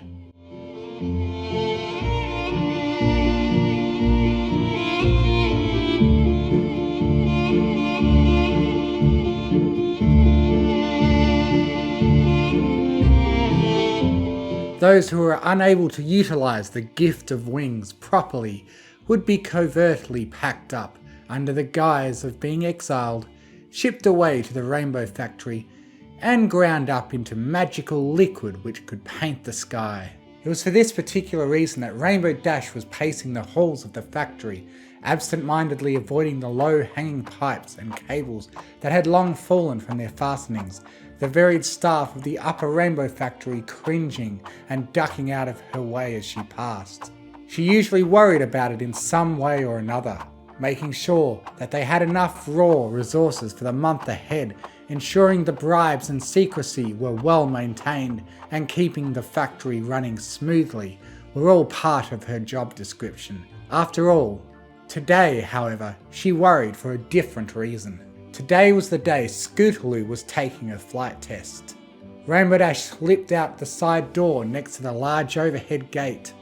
Stepping onto the loading dock, a black carriage sat sunken slightly into the clouds, where two burly Pegasi were wiping it down and checking the harness. A third stallion sat at the edge of the dock, his hind legs dangling in the high winds, cradling a cigarette in the tips of his wing. Dash sat down next to him as he took a long draw on the smoke, holding it in for a moment before lazily opening his mouth and letting the cold early morning gust take the exhalation away for him. "Morning, boss. Thought you'd be trying to get some sleep before your shift tonight." She wrapped her wings about herself, shielding the cold from her body, staring out at the cresting sunlight as it creeped above the cloud horizon, soaking the factory in blood-tinged light. She sighed. "Well, I was, but..." Another puff. "Something wrong?" Her nose twinged at a stench of burning tobacco, and she glanced at him. "You know, Patches, that stuff isn't good for your health." He flicked some ashes off into the abyss and smirked. "Not much around here is though, eh, boss?" "Fair enough," Dash shrugged. "Where do you even get those?" "Canteen." "We don't stock them." "No, but the lower factory workers do." He brought his wingtips to his lips again, the burning end of the smoke dangerously close to the faded and mangy feathers. "Not that I told you that, of course." She shrugged again. "I don't care how you spend your bits. They've got to go somewhere, I guess. Just figured since you're so close to 25 years. Patches flicked the butt away, watching it tumble away into the wind without saying anything. "You worry too much about me. I appreciate getting cart duty, letting me see some of the outside world a bit before something does me in and all. But I can take care of myself. What about you? What's got our fearless leader so occupied? Business, Dash answered sharply, hoping the tone would end the conversation. It did, and they sat together while the sun rose higher, the blanket of red light easing into a more natural yellow as it did so. After a few minutes, Patches groaned up to his hooves, stretched his back with a series of pops, and then stepped into the back of the carriage. Right, well, whatever business has got you so bothered, clear your head, eh? We got another busy night tonight. What, with the new high school on the West End running tests now? Dash rolled her eyes and flicked her wings out, ignoring him. Dedicated employee or not, she was still his superior. The cart lifted off, kicked up into the sky, and under the effort of the two other stallions, Rainbow Dash gave a quick salute with a tap of her hoof to her head. Still not entirely there, and then continued to sit with only the wind for company. She didn't know how much longer it had been before she had heard the side door open and click shut, and when her attention caught up with her ears, she turned to see a set of deep burgundy legs next to her. Hyde? You're up early, Rainbow. Up late, more like. She rubbed a hoof over her face, trying to wipe away the exhaustion that was tugging at the corner of her eyes and mouth. She felt greasy, as if she hadn't showered in a week. It's that kid, right? The one you've been raising? She dropped her head a bit, nodding, and Dr. Atmosphere sat down on his haunches, giving her back a light pat. Can't imagine why you'd be worried. She's had the best teacher in the entire city. Is there actually a reason to be concerned? No, of course not, Dash said, giving a weak smile to a colleague. We've run through the exact trial like 1,000 times now, and she hasn't made a mistake. I don't know, Hyde. I've been dreading this day for years now, ever since my promotion. I feel bad for you, honestly. Had the board known that you were raising her, you might have been passed over for consideration. I don't think they like putting ponies in this position. I didn't lie to them. I know. Another pat on the back. It's just unusual. Not a lot of adoptions in Cloudsdale. For, obvious reasons. Not helping, he grunted. I want to do the exchange tonight, Dash said, to which Atmosphere looked at her queerly. Even more unorthodox. You're high profile, Rainbow, and it's not wise to risk being associated with the transfer. I've already told Gage I'd be relieving him. He'll be on standby tonight for processing instead. I'm going, Hyde. Your colours aren't exactly subtle, Rainbow. I've already tested the dye. It hides the banding, and I've got my own suit. She shook her mane out, running a hoof idly through it. I'll be fine. I won't even speak, promise. Atmosphere grimaced at her, but said nothing. I need to see that she's not there. I won't be home for when she gets home after passing. I'll be here all night, but I don't want to have to wait until it's 2 a.m. to find out she did it. I need to know, Hyde. Atmosphere stood up and turned around, walking back towards the door.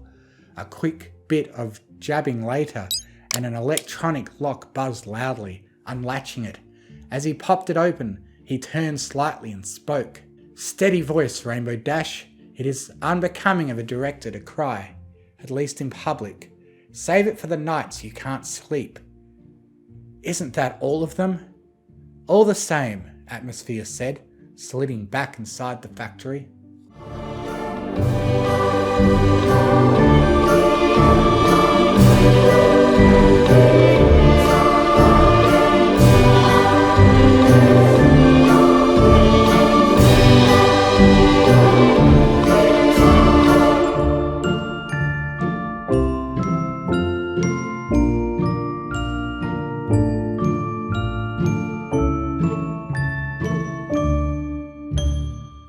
The rest of the day had gone about as roughly as Rainbow Dash expected. She paced in her office, staring at the clock.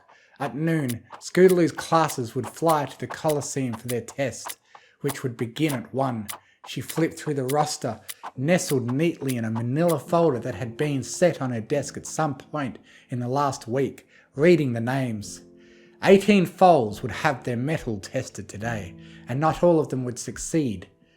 There was never a class that had completely passed, not in any of the records Rainbow Dash had browsed through over the years. It confused her as to why. It really wasn't a particularly hard set of trials to overcome. Clear the clouds, fly through the hoops, fall and catch yourself. Complete your citizenship and join the flock.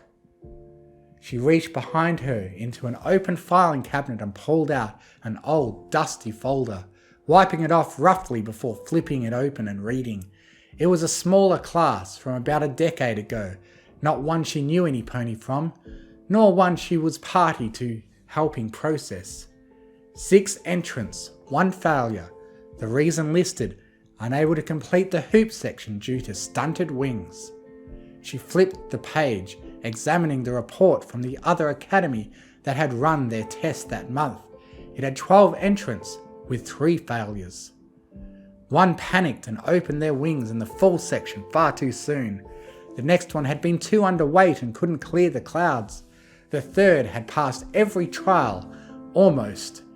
They had opened their wings on time in the full section, but fell through to the cloud regardless, because of stunted wings.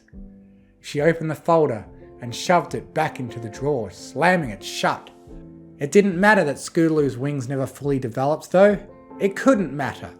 Rainbow Dash had seen her complete the trial hundreds of times in a row, every bit of it, training her to improve and strengthen her skills with every opportunity. 4 days a week she had brought Scootaloo to her makeshift arena, running her through it again and again, making sure she would ace it even despite extreme exhaustion. 5 days a week over the last 6 months, just in case, and 6 days a week for the last month. It was no secret that Scootaloo was starting to resent her for it, though starting was probably incorrect, and Dash sighed as she thought about it. Scootaloo knew it was because Dash loved her though, wanted her to succeed despite her disability. If only Rainbow Dash could tell her why it was so important to her. Well, she could, soon. She would hire Scootaloo, training her to be an engineer. She was already skilled with tools and seemed to innately understand symbol mechanics. And so if Dash hadn't been the executive director, the rest of the board would likely have hired the filly the moment she became a mare and a legal citizen of Cloudsdale. And once that was done, it would all be made clear to Scootaloo why Dash had run her ragged, had been so stringent. Why she had gotten so mad when Scootaloo had skipped her classes, spending time with that damned cult. She felt the anger building in her, lingering rage at the foal boiling up from some reservoir in her stomach, and grimaced while trying to control it. He would probably fail his exam today, a thought she took great pleasure in. How much restraint it had taken Rainbow Dash to not lash out when Scootaloo first brought him over after school just a few years ago. He had complained about the culture here, said it made him feel wrong, the idea that Pegasi was somehow better than other races, and that they all had to be perfect. She sat back, listening to the hum of the factory as it leaked through the door to her office, grateful for the bit of relief it had brought her from the worry and the anger. He should have felt wrong, and he was wrong, Dash thought, flaring her wings out in pride. Pegasi had always been the better pony race. Without weather, the world was nothing. It didn't matter if the other races didn't realise that, because it was true all the same. Food could be grown, admittedly with more effort, without Earth ponies. Magic could be replaced by machines, and every year the corporation was finding and funding more technology that could assist the race. But weather was not something that could be replicated or substituted. It was essential, and so then were the Pegasi. She looked at the clock again, feeling the burdensome weight of worry return to her as she saw the time. Scootaloo was last on the list for testing, and right now she would be taking a test. After that, the failures would be loaded up onto the cart and taken to the rendezvous point. out over the undiscovered west. She would have to be there before them, and so with one last glance at the test schedule and a set of deep breaths, she stood up and grabbed the container of tail dye.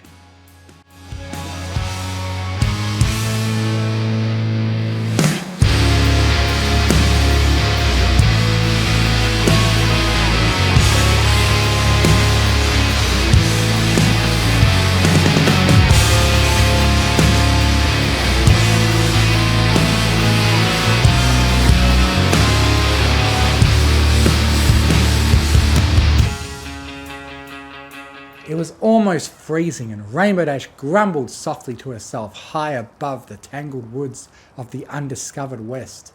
She had soared higher up, punching together a small cloud to sit on from the icy haze that hovered over the tangled and primeval forest, and shivered. The obscuring suit and mask she had donned helped insulate her a tiny bit from the cold, but not enough. Her wings were wrapped in the cloak, and while this had helped her wings stay warmer than the rest of her body, she grumbled that she was not able to wrap her downy feathers around herself and stay warm. Down below, the other worker had taken to perching on one of the taller trees, happy to keep her distance from her boss. Dash wondered if Blaze thought this was just some random inspection, but shook her head. Blaze had nothing to fear. She had already earned the trust of the board of directors to be allowed outside the factory on resource acquisition days. Despite her self-chastisement for having flown out into the cold night unnecessarily, she was glad for the frigid waves that shook through her. Each stinging gust pulled her mind away from the gnawing worry for Scootaloo and into the present, and it didn't take long before she was rolling her eyes at herself. Can't believe I've come all the way out here. Hyde's right, there's no way she'd fail. Not after everything I've done for her. Not her either. She's always been there for me, as much as I have for her. She looked up, the moon hardly a sliver in the night sky. It might as well have been gone for the scant amount of light that reflected off the lunar surface. Though of course this too was designed. She chuckled at the memory of her orientation into rainbow production, remembering how completely struck she had been to learn that a reason the flight tests were held on new moons was not, strictly speaking, due to tradition. It had become a tradition, yes, as the corporation in the city hall was happy to let happen, but it was purely practical. Black suits, black carriages, black knights, taking the black marks of Cloudsdale's offspring behind black clouds, to be blacked out from all records and futures and dreams, and all to make such vibrant colours.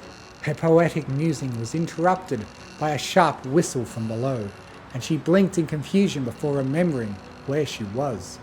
She glanced down at Blaze, who was starting to circle up into the sky, pointing to the east where a slightly darker shadow hovered on the horizon.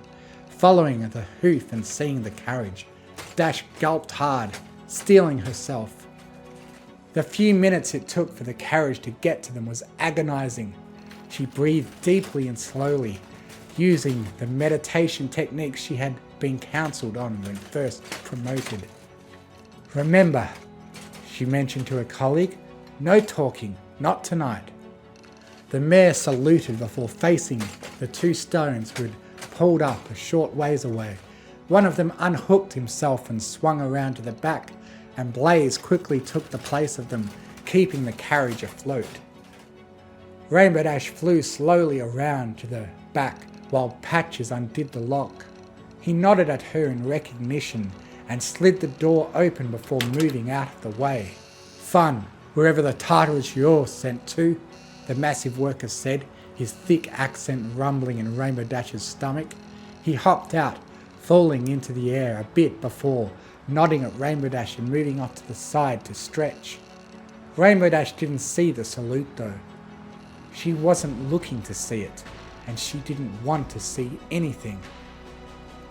There, huddled in the back corner of the carriage, shivering in the chill air, were three foals, a small yellow one with a green mane and bandaged wings on one side, that idiot brown colt with the red mane on the other, and Scootaloo, there in the middle, sitting still, her face stoic and stubborn, but eyes deeply steeped in fear. Those eyes shifted to Rainbow Dash's and settled, staring unblinkingly into her. All thought left the mare's body. It had to be a nightmare, some drug-induced fantasy. She had to have been laying on her back in the factory somewhere, bleeding out from a laceration caused by a ruptured wind line, hallucinating. Scootaloo didn't seem to recognise her yet, and Dash slammed her door closed without saying anything. Leaving the three foals in total darkness, she snapped the lock shut, her hooves trembling. When she flew over to the other side and slipped through the harness, the worker next to her took one look at her face before gasping and snapping her head straight forward. Rainbow Dash took a deep breath and then nodded, kicking off into the air towards Cloudsdale. The familiar thrilling rush of flight came to her as they soared over the plains of Equestria, the tingling sensation in her feathers speeding down her wings with each gust that rippled them. The exhilarant rush was met awkwardly with a cold, growing numbness in her spine, and her eyes winced in non-existent pain as she added this discrepant feeling on top of all her other confused musings. Who was that filly she had seen in the carriage? Not Scootaloo, surely. But it was, no matter how badly she didn't want it to be the case. She couldn't deny what her eyes had seen. Despite everything Rainbow Dash had done for her, Scootaloo had failed her test. The thought stung in her head like a needle through her pupil, and tears started to well up in her eyes before she sniffed hard and wiped them, flicking the drops off over the uninhabited hills near Cloudsdale.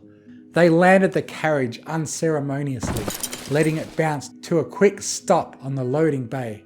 They hauled the carriage in quickly, and Dash unstrapped herself from the harness and started to race away before the door had even begun to close. She slammed into another pony who had been walking towards the cart, ready to begin their processing, and only when a hoof wrapped around her neck and yanked her backwards did she realise it was Atmosphere.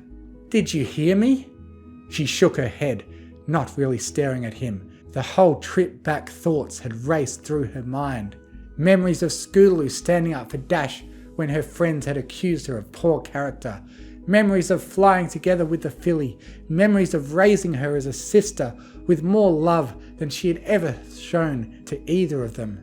But now with Atmosphere before her, shaking her withers, she couldn't bring herself to think.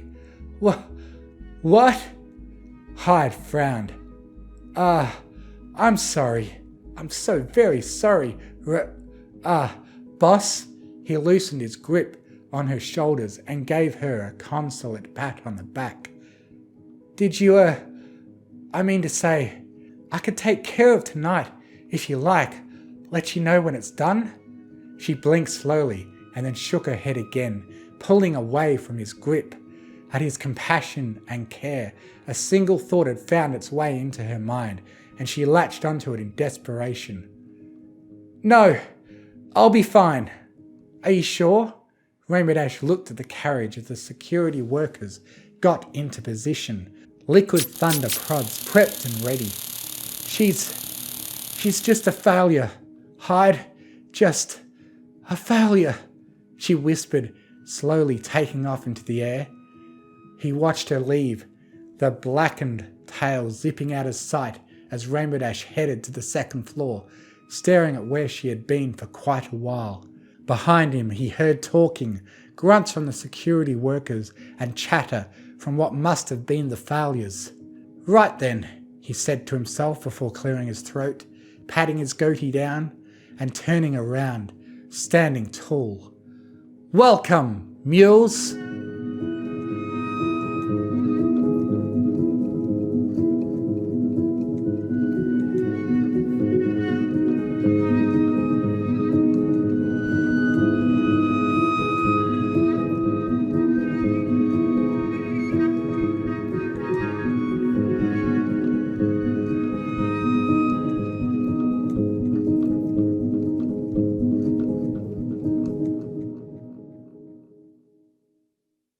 She was sweating hard, but couldn't understand why. Every step along the scaffolding next to the other directors ran shivers down her spine as damp hair slid along the lycra and bunched up in odd ways. The factory was cold. Damn it, why was she sweating? Nothing was wrong, right? Nothing was wrong. No, that was wrong. Something was wrong. She noticed her breathing was picking up pace and held it for a moment as another wave of sweat seemed to issue around her body. She glanced backwards, the movement jostling something loose in her brain and unleashing one hell of a migraine. But she bit her lip hard to keep from wincing in front of the board.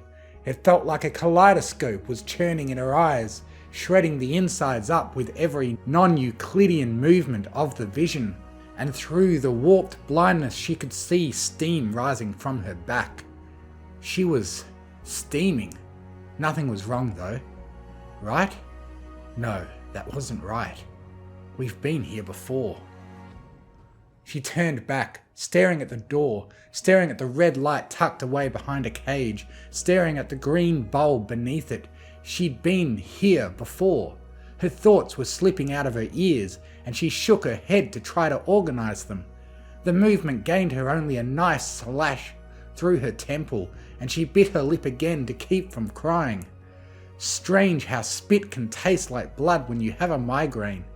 She breathed in slowly, deeply, more than she needed to, and felt when her lungs were at their fullest that something else was wrong. Something was missing, some gap in her barrel between her lungs and her back. Above the stomach and below the throat, she tried to suck more air in but couldn't, marveling at the dense void that seemed to hover in her chest. Another round of sweat.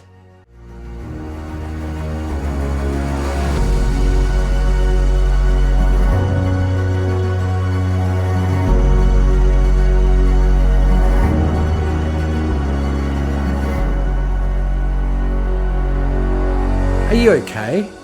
She let the breath loose at its own speed, deflating fast, and looking to her right. Snowquill, the director of water production, was squinting at her. She wasn't okay. Why wasn't she okay? It was that gap near her heart. Had to be. How long had it been there? Time wasn't moving, right? She closed her eyes and thought back a few minutes. She had been speaking to Hyde, and he had asked her if she was okay, and she was. But something had settled in her mind. An idea, a thought. It must have been acidic, corrosive, eating away at her. But what was it? She's just a failure. Ah, yes. The realization seemed to bring about a sense of clarity and serenity. She was upset, of course she was, and she was right to be upset, knowing this somehow lessened the impact. Once she realized she was panicking, hurt, scared, and that she was allowed to feel such things, they decreased in intensity. Yet again, Dash had placed her trust and love in another and had been betrayed.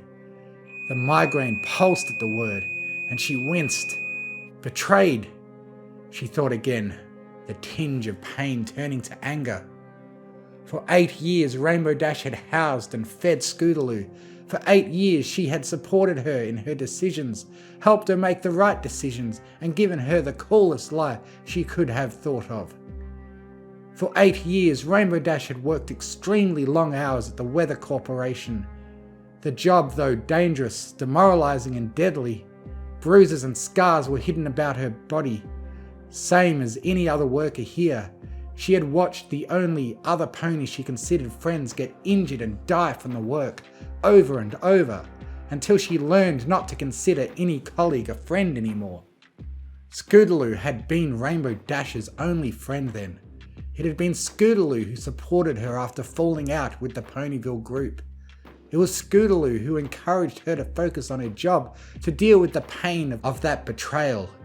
It was Scootaloo who showed time and time again that Rainbow Dash was more than a hero, more than some celebrity icon, but a pony to be loved and appreciated, a friend, a sister. And for those 8 years, Rainbow Dash repaid Scootaloo's love with patience, comfort, and care, provided her with an education, a fresh start for her to get new friends, endless training and practice sessions to help her pass the test even after all the hours working at the factory. She remembered the day she had come home after her last friend had been immolated while changing a core in the lightning generators. She had cheered Scootaloo on as she raced in the junior flyers competition and even consoled her with ice cream after she didn't place, all without giving any indication of the maelstrom of grief and fear that raged in her heart. Rainbow Dash had given Scootaloo everything, and Scootaloo had failed her test on purpose. She had to have, with all the training, all the practice, Scootaloo could have done the flight course blindfolded. Dash knew this. Scootaloo had completed it blindfolded 12 times over. But why? Why would she fail it? Was she frustrated that she had run her so hard and did it out of spite? Was the filly planning this cruel humiliation all along?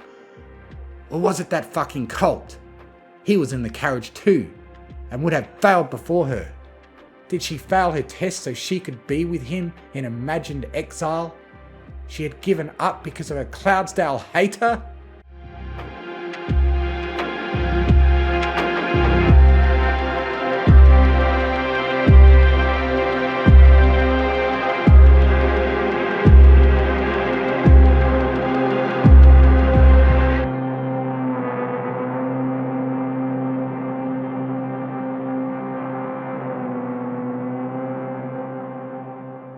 Rainbow Dash. Dr. Atmosphere's voice cut through the cacophony of thoughts and brought her back to reality, where she realized she had been breathing so hard she had been snorting. Sorry, Hyde, she said, her mind emptying. Are you ready? Rainbow Dash looked at the door before them, noticing the red light had turned off and the green bulb was now lit up, signalling to the directors that the last of the failures had been assembled in the main theatre room. A numbness came over her, and the void in her heart seemed to fill with ice. It wasn't a pleasant feeling, but she preferred the cold, uncaring taste to the jagged nothingness that had been there before. Yeah, let's get this over with, she said, walking forward. Like muscle memory, the procedure took over control of Rainbow Dash the moment she had walked into the room. Below her, to the right, the giant maw of the Pegasus device, a medieval-looking assemblage of sheet metal and rainbow-stained glass tubes, lay open. The brilliant steel scythes nestled away in their sheaths, waiting to be turned on. Beyond it, a few dozen colts and fillies were huddled together, looking about in fear and confusion.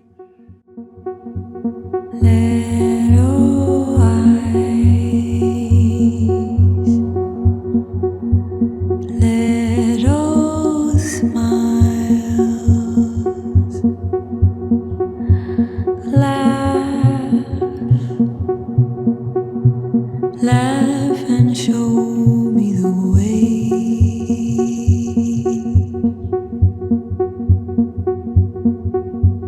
Little eyes, little smiles.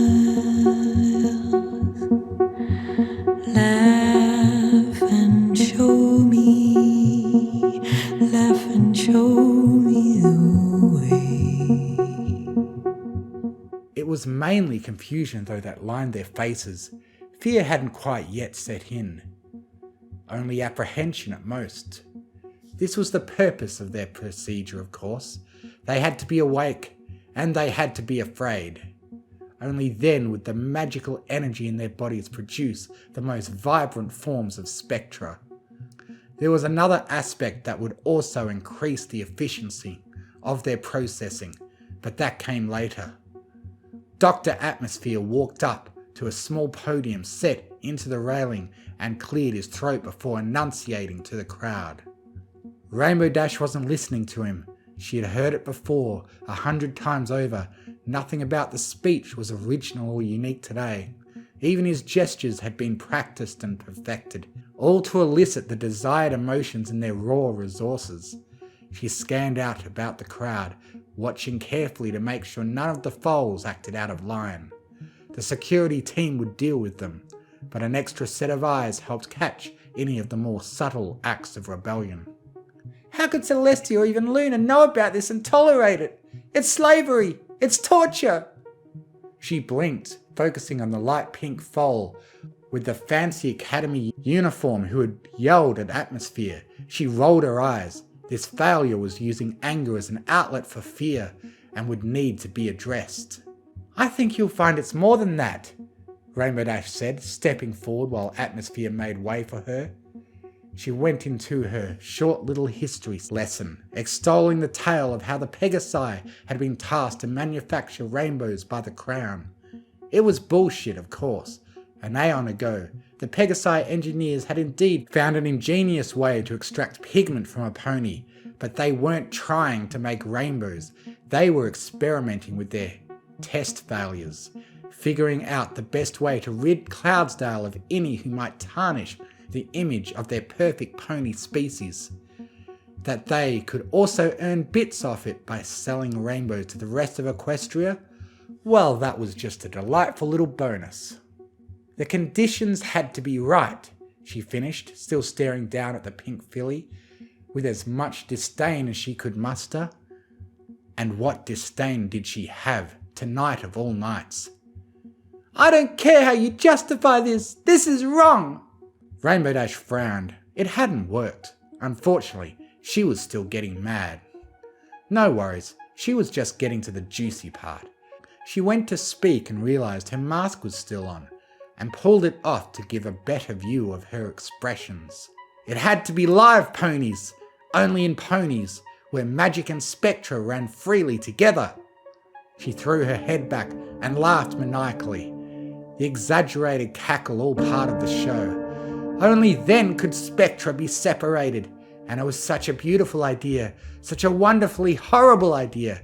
It worked so well, we could create exponentially more rainbows of better quality with real spectra. And it finally gave us a way to prevent Cloudsdale from being tainted by all those horrible Pegasi that can't even fly.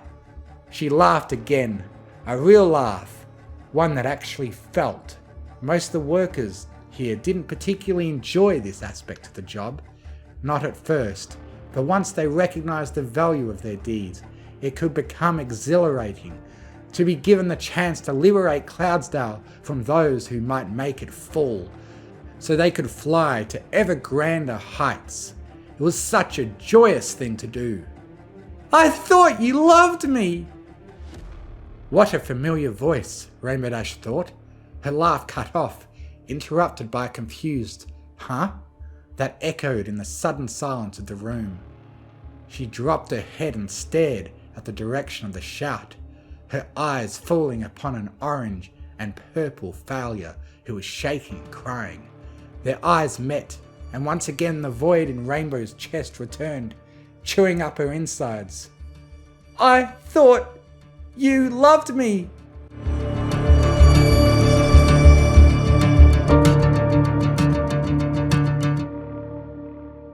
The void did not last long, but it was not ice that returned, it was fire, anger, hatred, memories of another betrayal in a long list of betrayals. As if how Dash had felt about this failure would matter to her now, when it hadn't just so few scant hours ago. Pure, seething hatred roiled and gurgled in her chest, and it spilled out of her mouth, the words coming without thought. I did love you! I tried so hard for you. I taught you everything I knew in hopes that you would pass your test. You had it in you, kid. I knew what they did here. Ever since I worked my way up here, got promoted to director. All thanks to your urging. I learned a lot about this place. Why do you think I pushed you so hard to train? Got so mad when you skipped practice. How do you... She trailed off. This was her sister. She did love her, didn't she? She was about to throw her into a Pegasus device after a single mistake.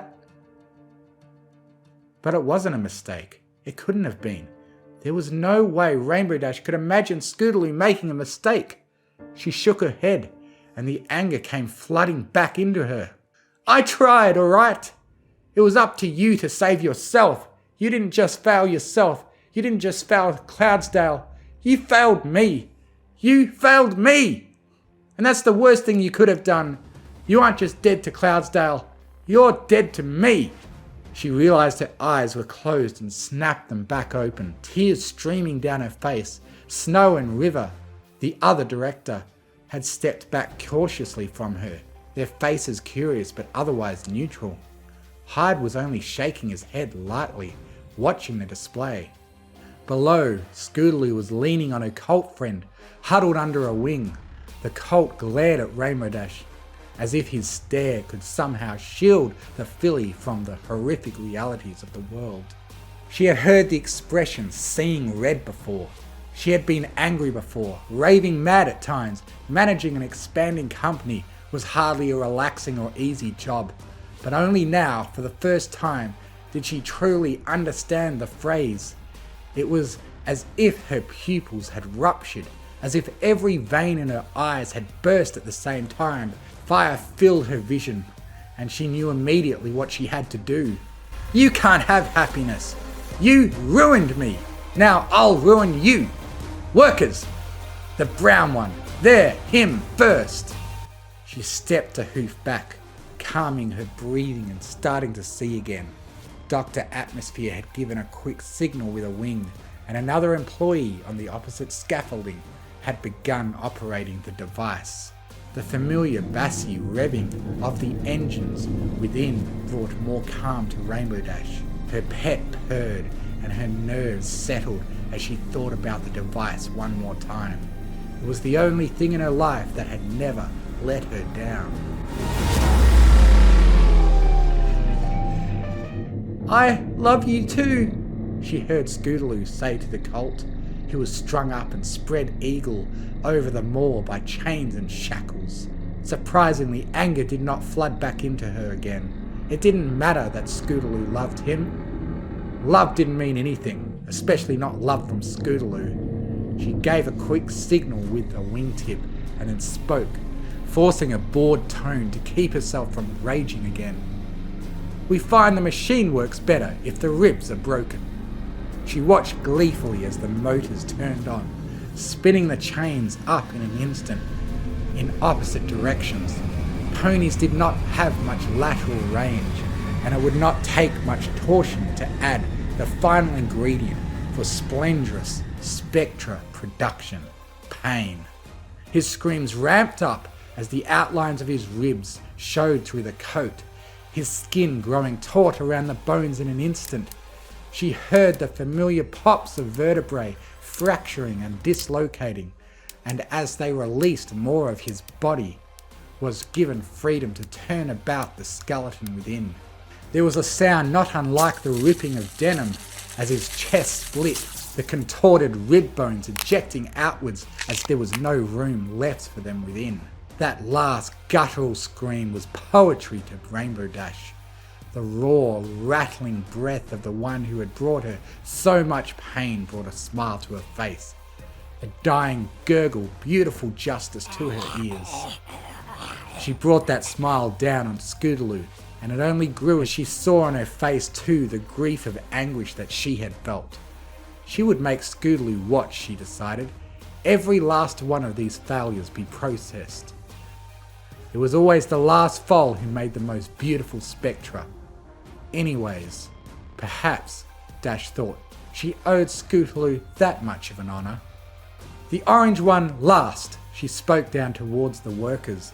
They nodded in recognition and began moving towards the failures, hauling shackles and aiming tasers at them, and Dash smiled as they all huddled together, lost, aimless. Rather unexpected turn of events, that was, River said, squinting at Rainbow Dash. Any more surprises for us? Dash shook her head, tearing her eyes away from the whimpering foals. No, I'm sorry, I never thought that she would have let me down, and it never occurred to me that it might matter. No worries, Snowquill said, peering over Rainbow Dash's shoulder. Seems like it's all back on track now anyways. We've just got to oversee this for another hour and then we can all go get some drinks together. Sound good? Sounds great to me, Dr. Atmosphere said, already halfway out the door. You mares catch up when you're done. I'll be waiting in the lounge with the blender prepped. The door clicked shut and the rest of them shrugged, chuckling. You actually okay though? Oh yeah, I'll be fine. Stupid brat. I apparently didn't matter to her.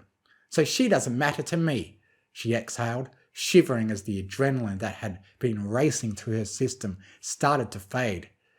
Thanks for putting up with that little outburst. We all have our days. Thanks, but don't worry, everything should be normal now. 3! The shout came from the failures, and the director swung around to find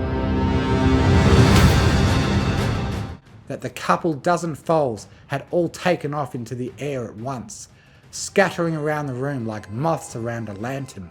Anger once again started to rush into the emptiness within Rainbow Dash, though it was more of a muted ember, a shaking rage that started to smoulder in her bones, until, of course, she heard the next shouted command. It came from a raspy filly, tomboyish and stubborn in tone, and one she recognised well. Clear! At Scootaloo's voice, that same instant flash of red blinded her. How dare she fight back, as if she didn't deserve this fate coming to her. Dash, what the fuck is happening? Flocks of foals dove together in sync, primal flying instincts taking over as they coordinated attacks on the adult workers. Some got caught in the prods in their rush, those liquid thunder tips punching through the skin and sparking internal organs. But others found their marks and security teams were overwhelmed with a dozen kicks and punches all at once.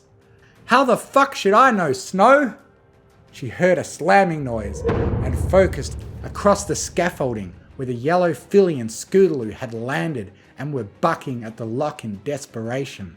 Scootaloo's eyes locked on Dash and she gasped in terror before kicking harder, more desperately. Where once her little sister, there was now 2 ponies. No, not ponies, 2 things. One was still the sister, the only source of love and compassion that Dash had had for most of her life. Her little squirt who tried her hardest, despite her setbacks, and was inspired to be as good as Rainbow Dash could be. Superimposed on her was another thing, a wretched and disgusting mass of wings and legs. It looked exactly like Scootaloo, but it wasn't. It couldn't have been, because Scootaloo wouldn't have failed her test. This thing did. However, this thing had failed the test and betrayed Rainbow Dash's trust. It had taken advantage of her loyalty, promised reciprocation of that loyalty, and had broken it for a meaningless reason. Was that all loyalty was worth to ponies? A quick and easy way to benefit from the compassion and exertion of others. Time and time again this had been proven to Dash. She would be loyal to her cause of those who treated her the same. But then they would turn and break her heart the moment it was convenient to them. Cloudsdale Weather Corporation hadn't broken her heart yet though. She had been loyal to it all these years, and it had only repaid her in kind, with promotions, with power, with purpose. But this thing, kill her! She swung her head around at the 2 directors and security members that were nearby. Kill her! She shrieked, galloping towards the 2 little bastards that were hurting her precious corporation, damaging its walls, ruining its processes. Behind all the hate and the hurt, numbers and values and procedures started to come forth, pestering her about how the workers' injuries would decrease production, about how much raw spectra would be required for the coming month, about how expensive cleaning this mess up was going to be. She was halfway there when her hind leg stuck to the scaffolding, and she tugged at it twice before whipping around, spittle forming at her mouth in frustration at the delay. She just had enough time to see that small pink foal who had shouted out wrapped her leg around her leg, holding her back, supported by 2 other failures. She went to kick, but a punch interrupted her, and a split second later 5 more foals were crowded around her, wailing on her with hooves and teeth. Dash struggled through the mass of rebellion, stuck in place as if she was swimming through tar. She started to cringe down, bending her legs in and tucking her wings closed against the assault, shaking in futility to remove them. It was only when she heard an even louder crash did she risk raising her chin to see that the 2 of them had managed to blast the door off its hinges.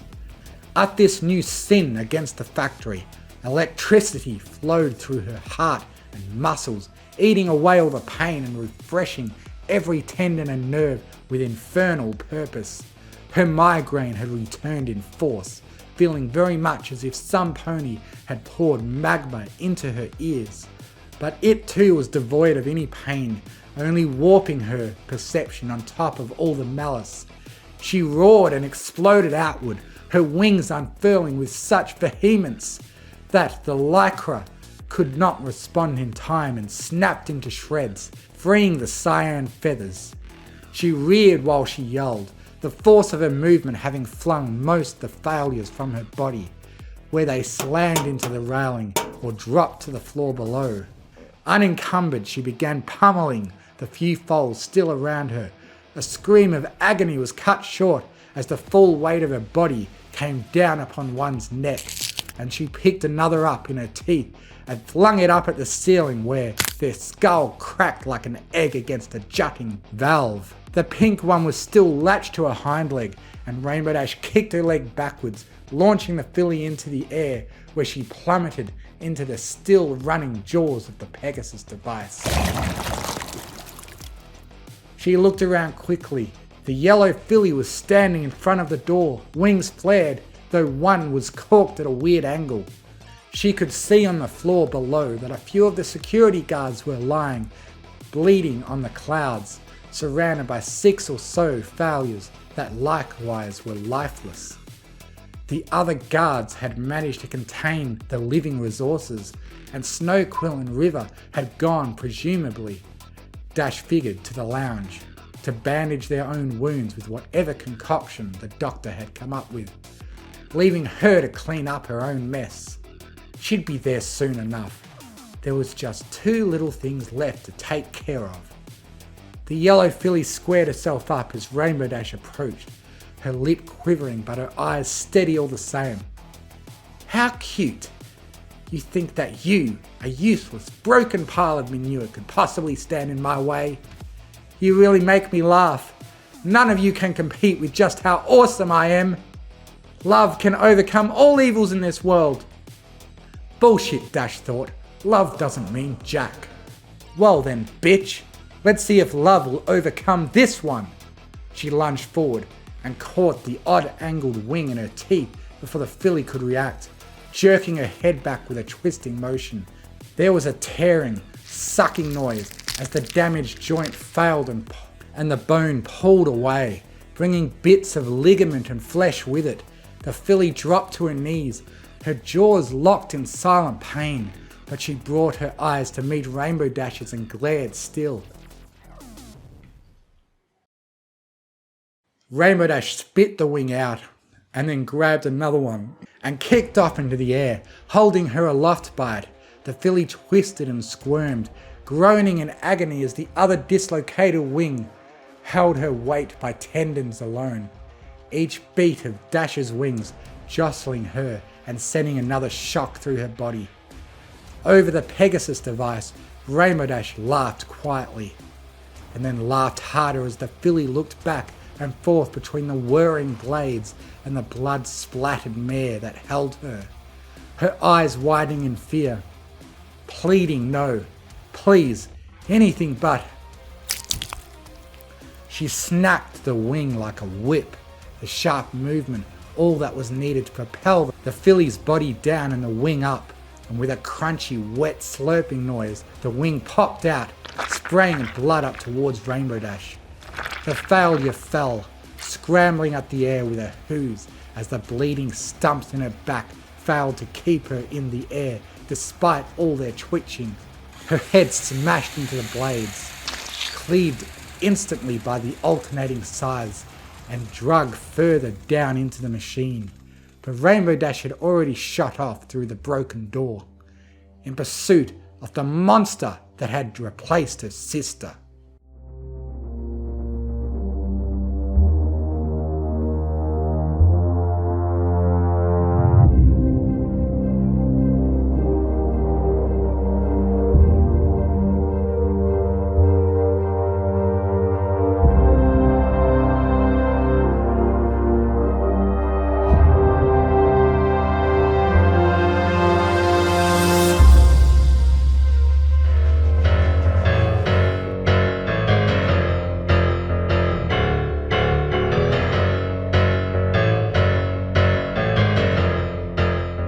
She soared out the door, sailing into the logistics department of the factory.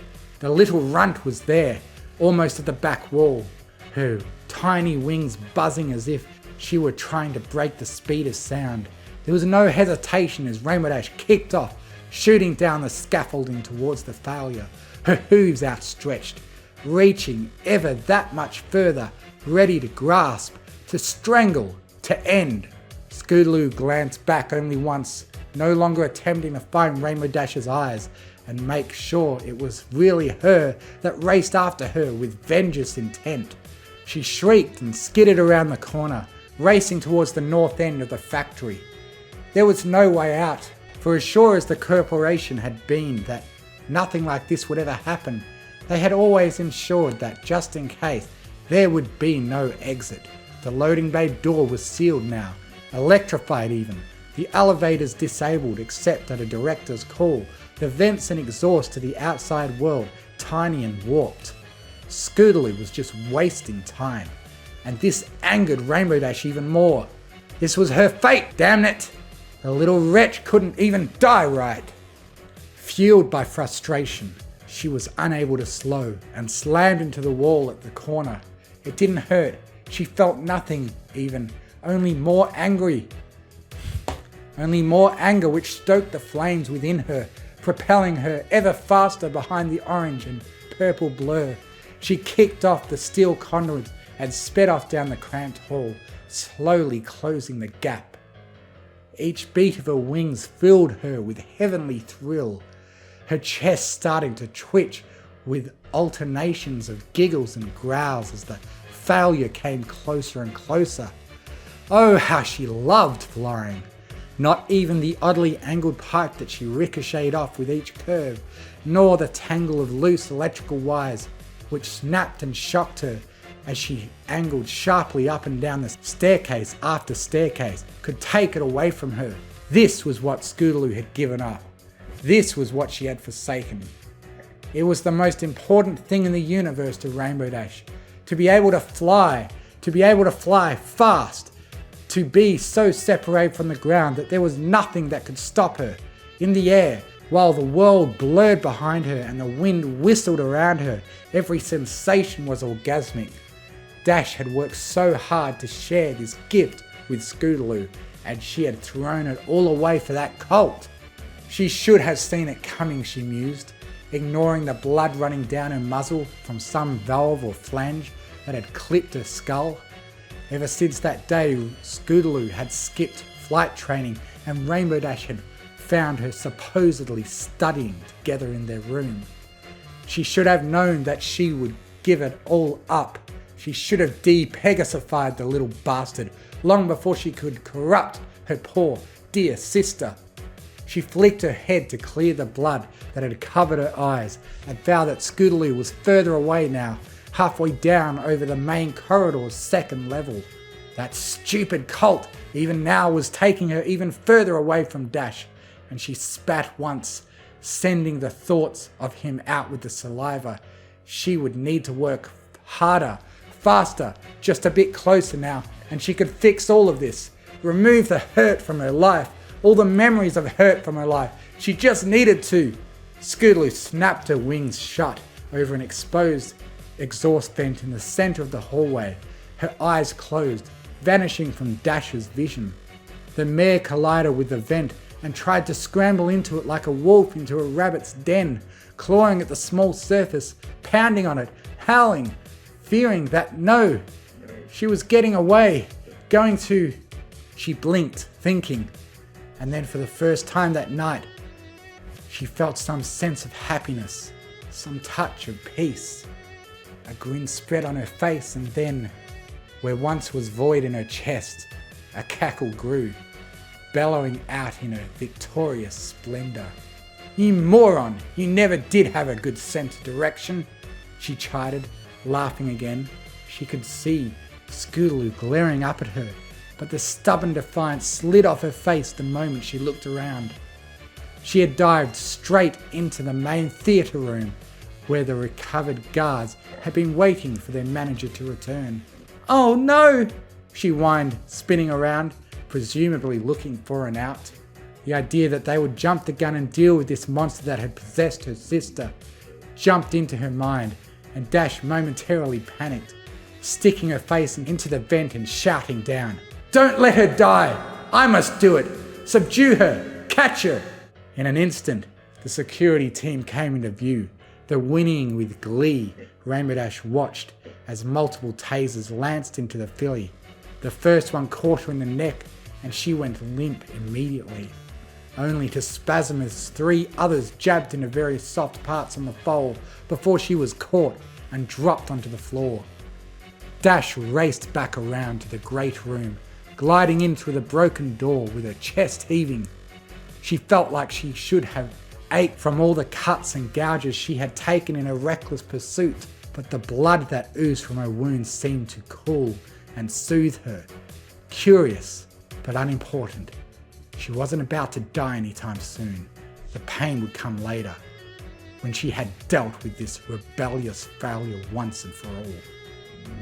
She landed onto the floor, the room now quiet save for the grumbling engines of the idling Pegasus device behind them. She walked slowly up towards Scootaloo, looking the garbage excuse of a Pegasus over intricately in detail while shackles pulled her up.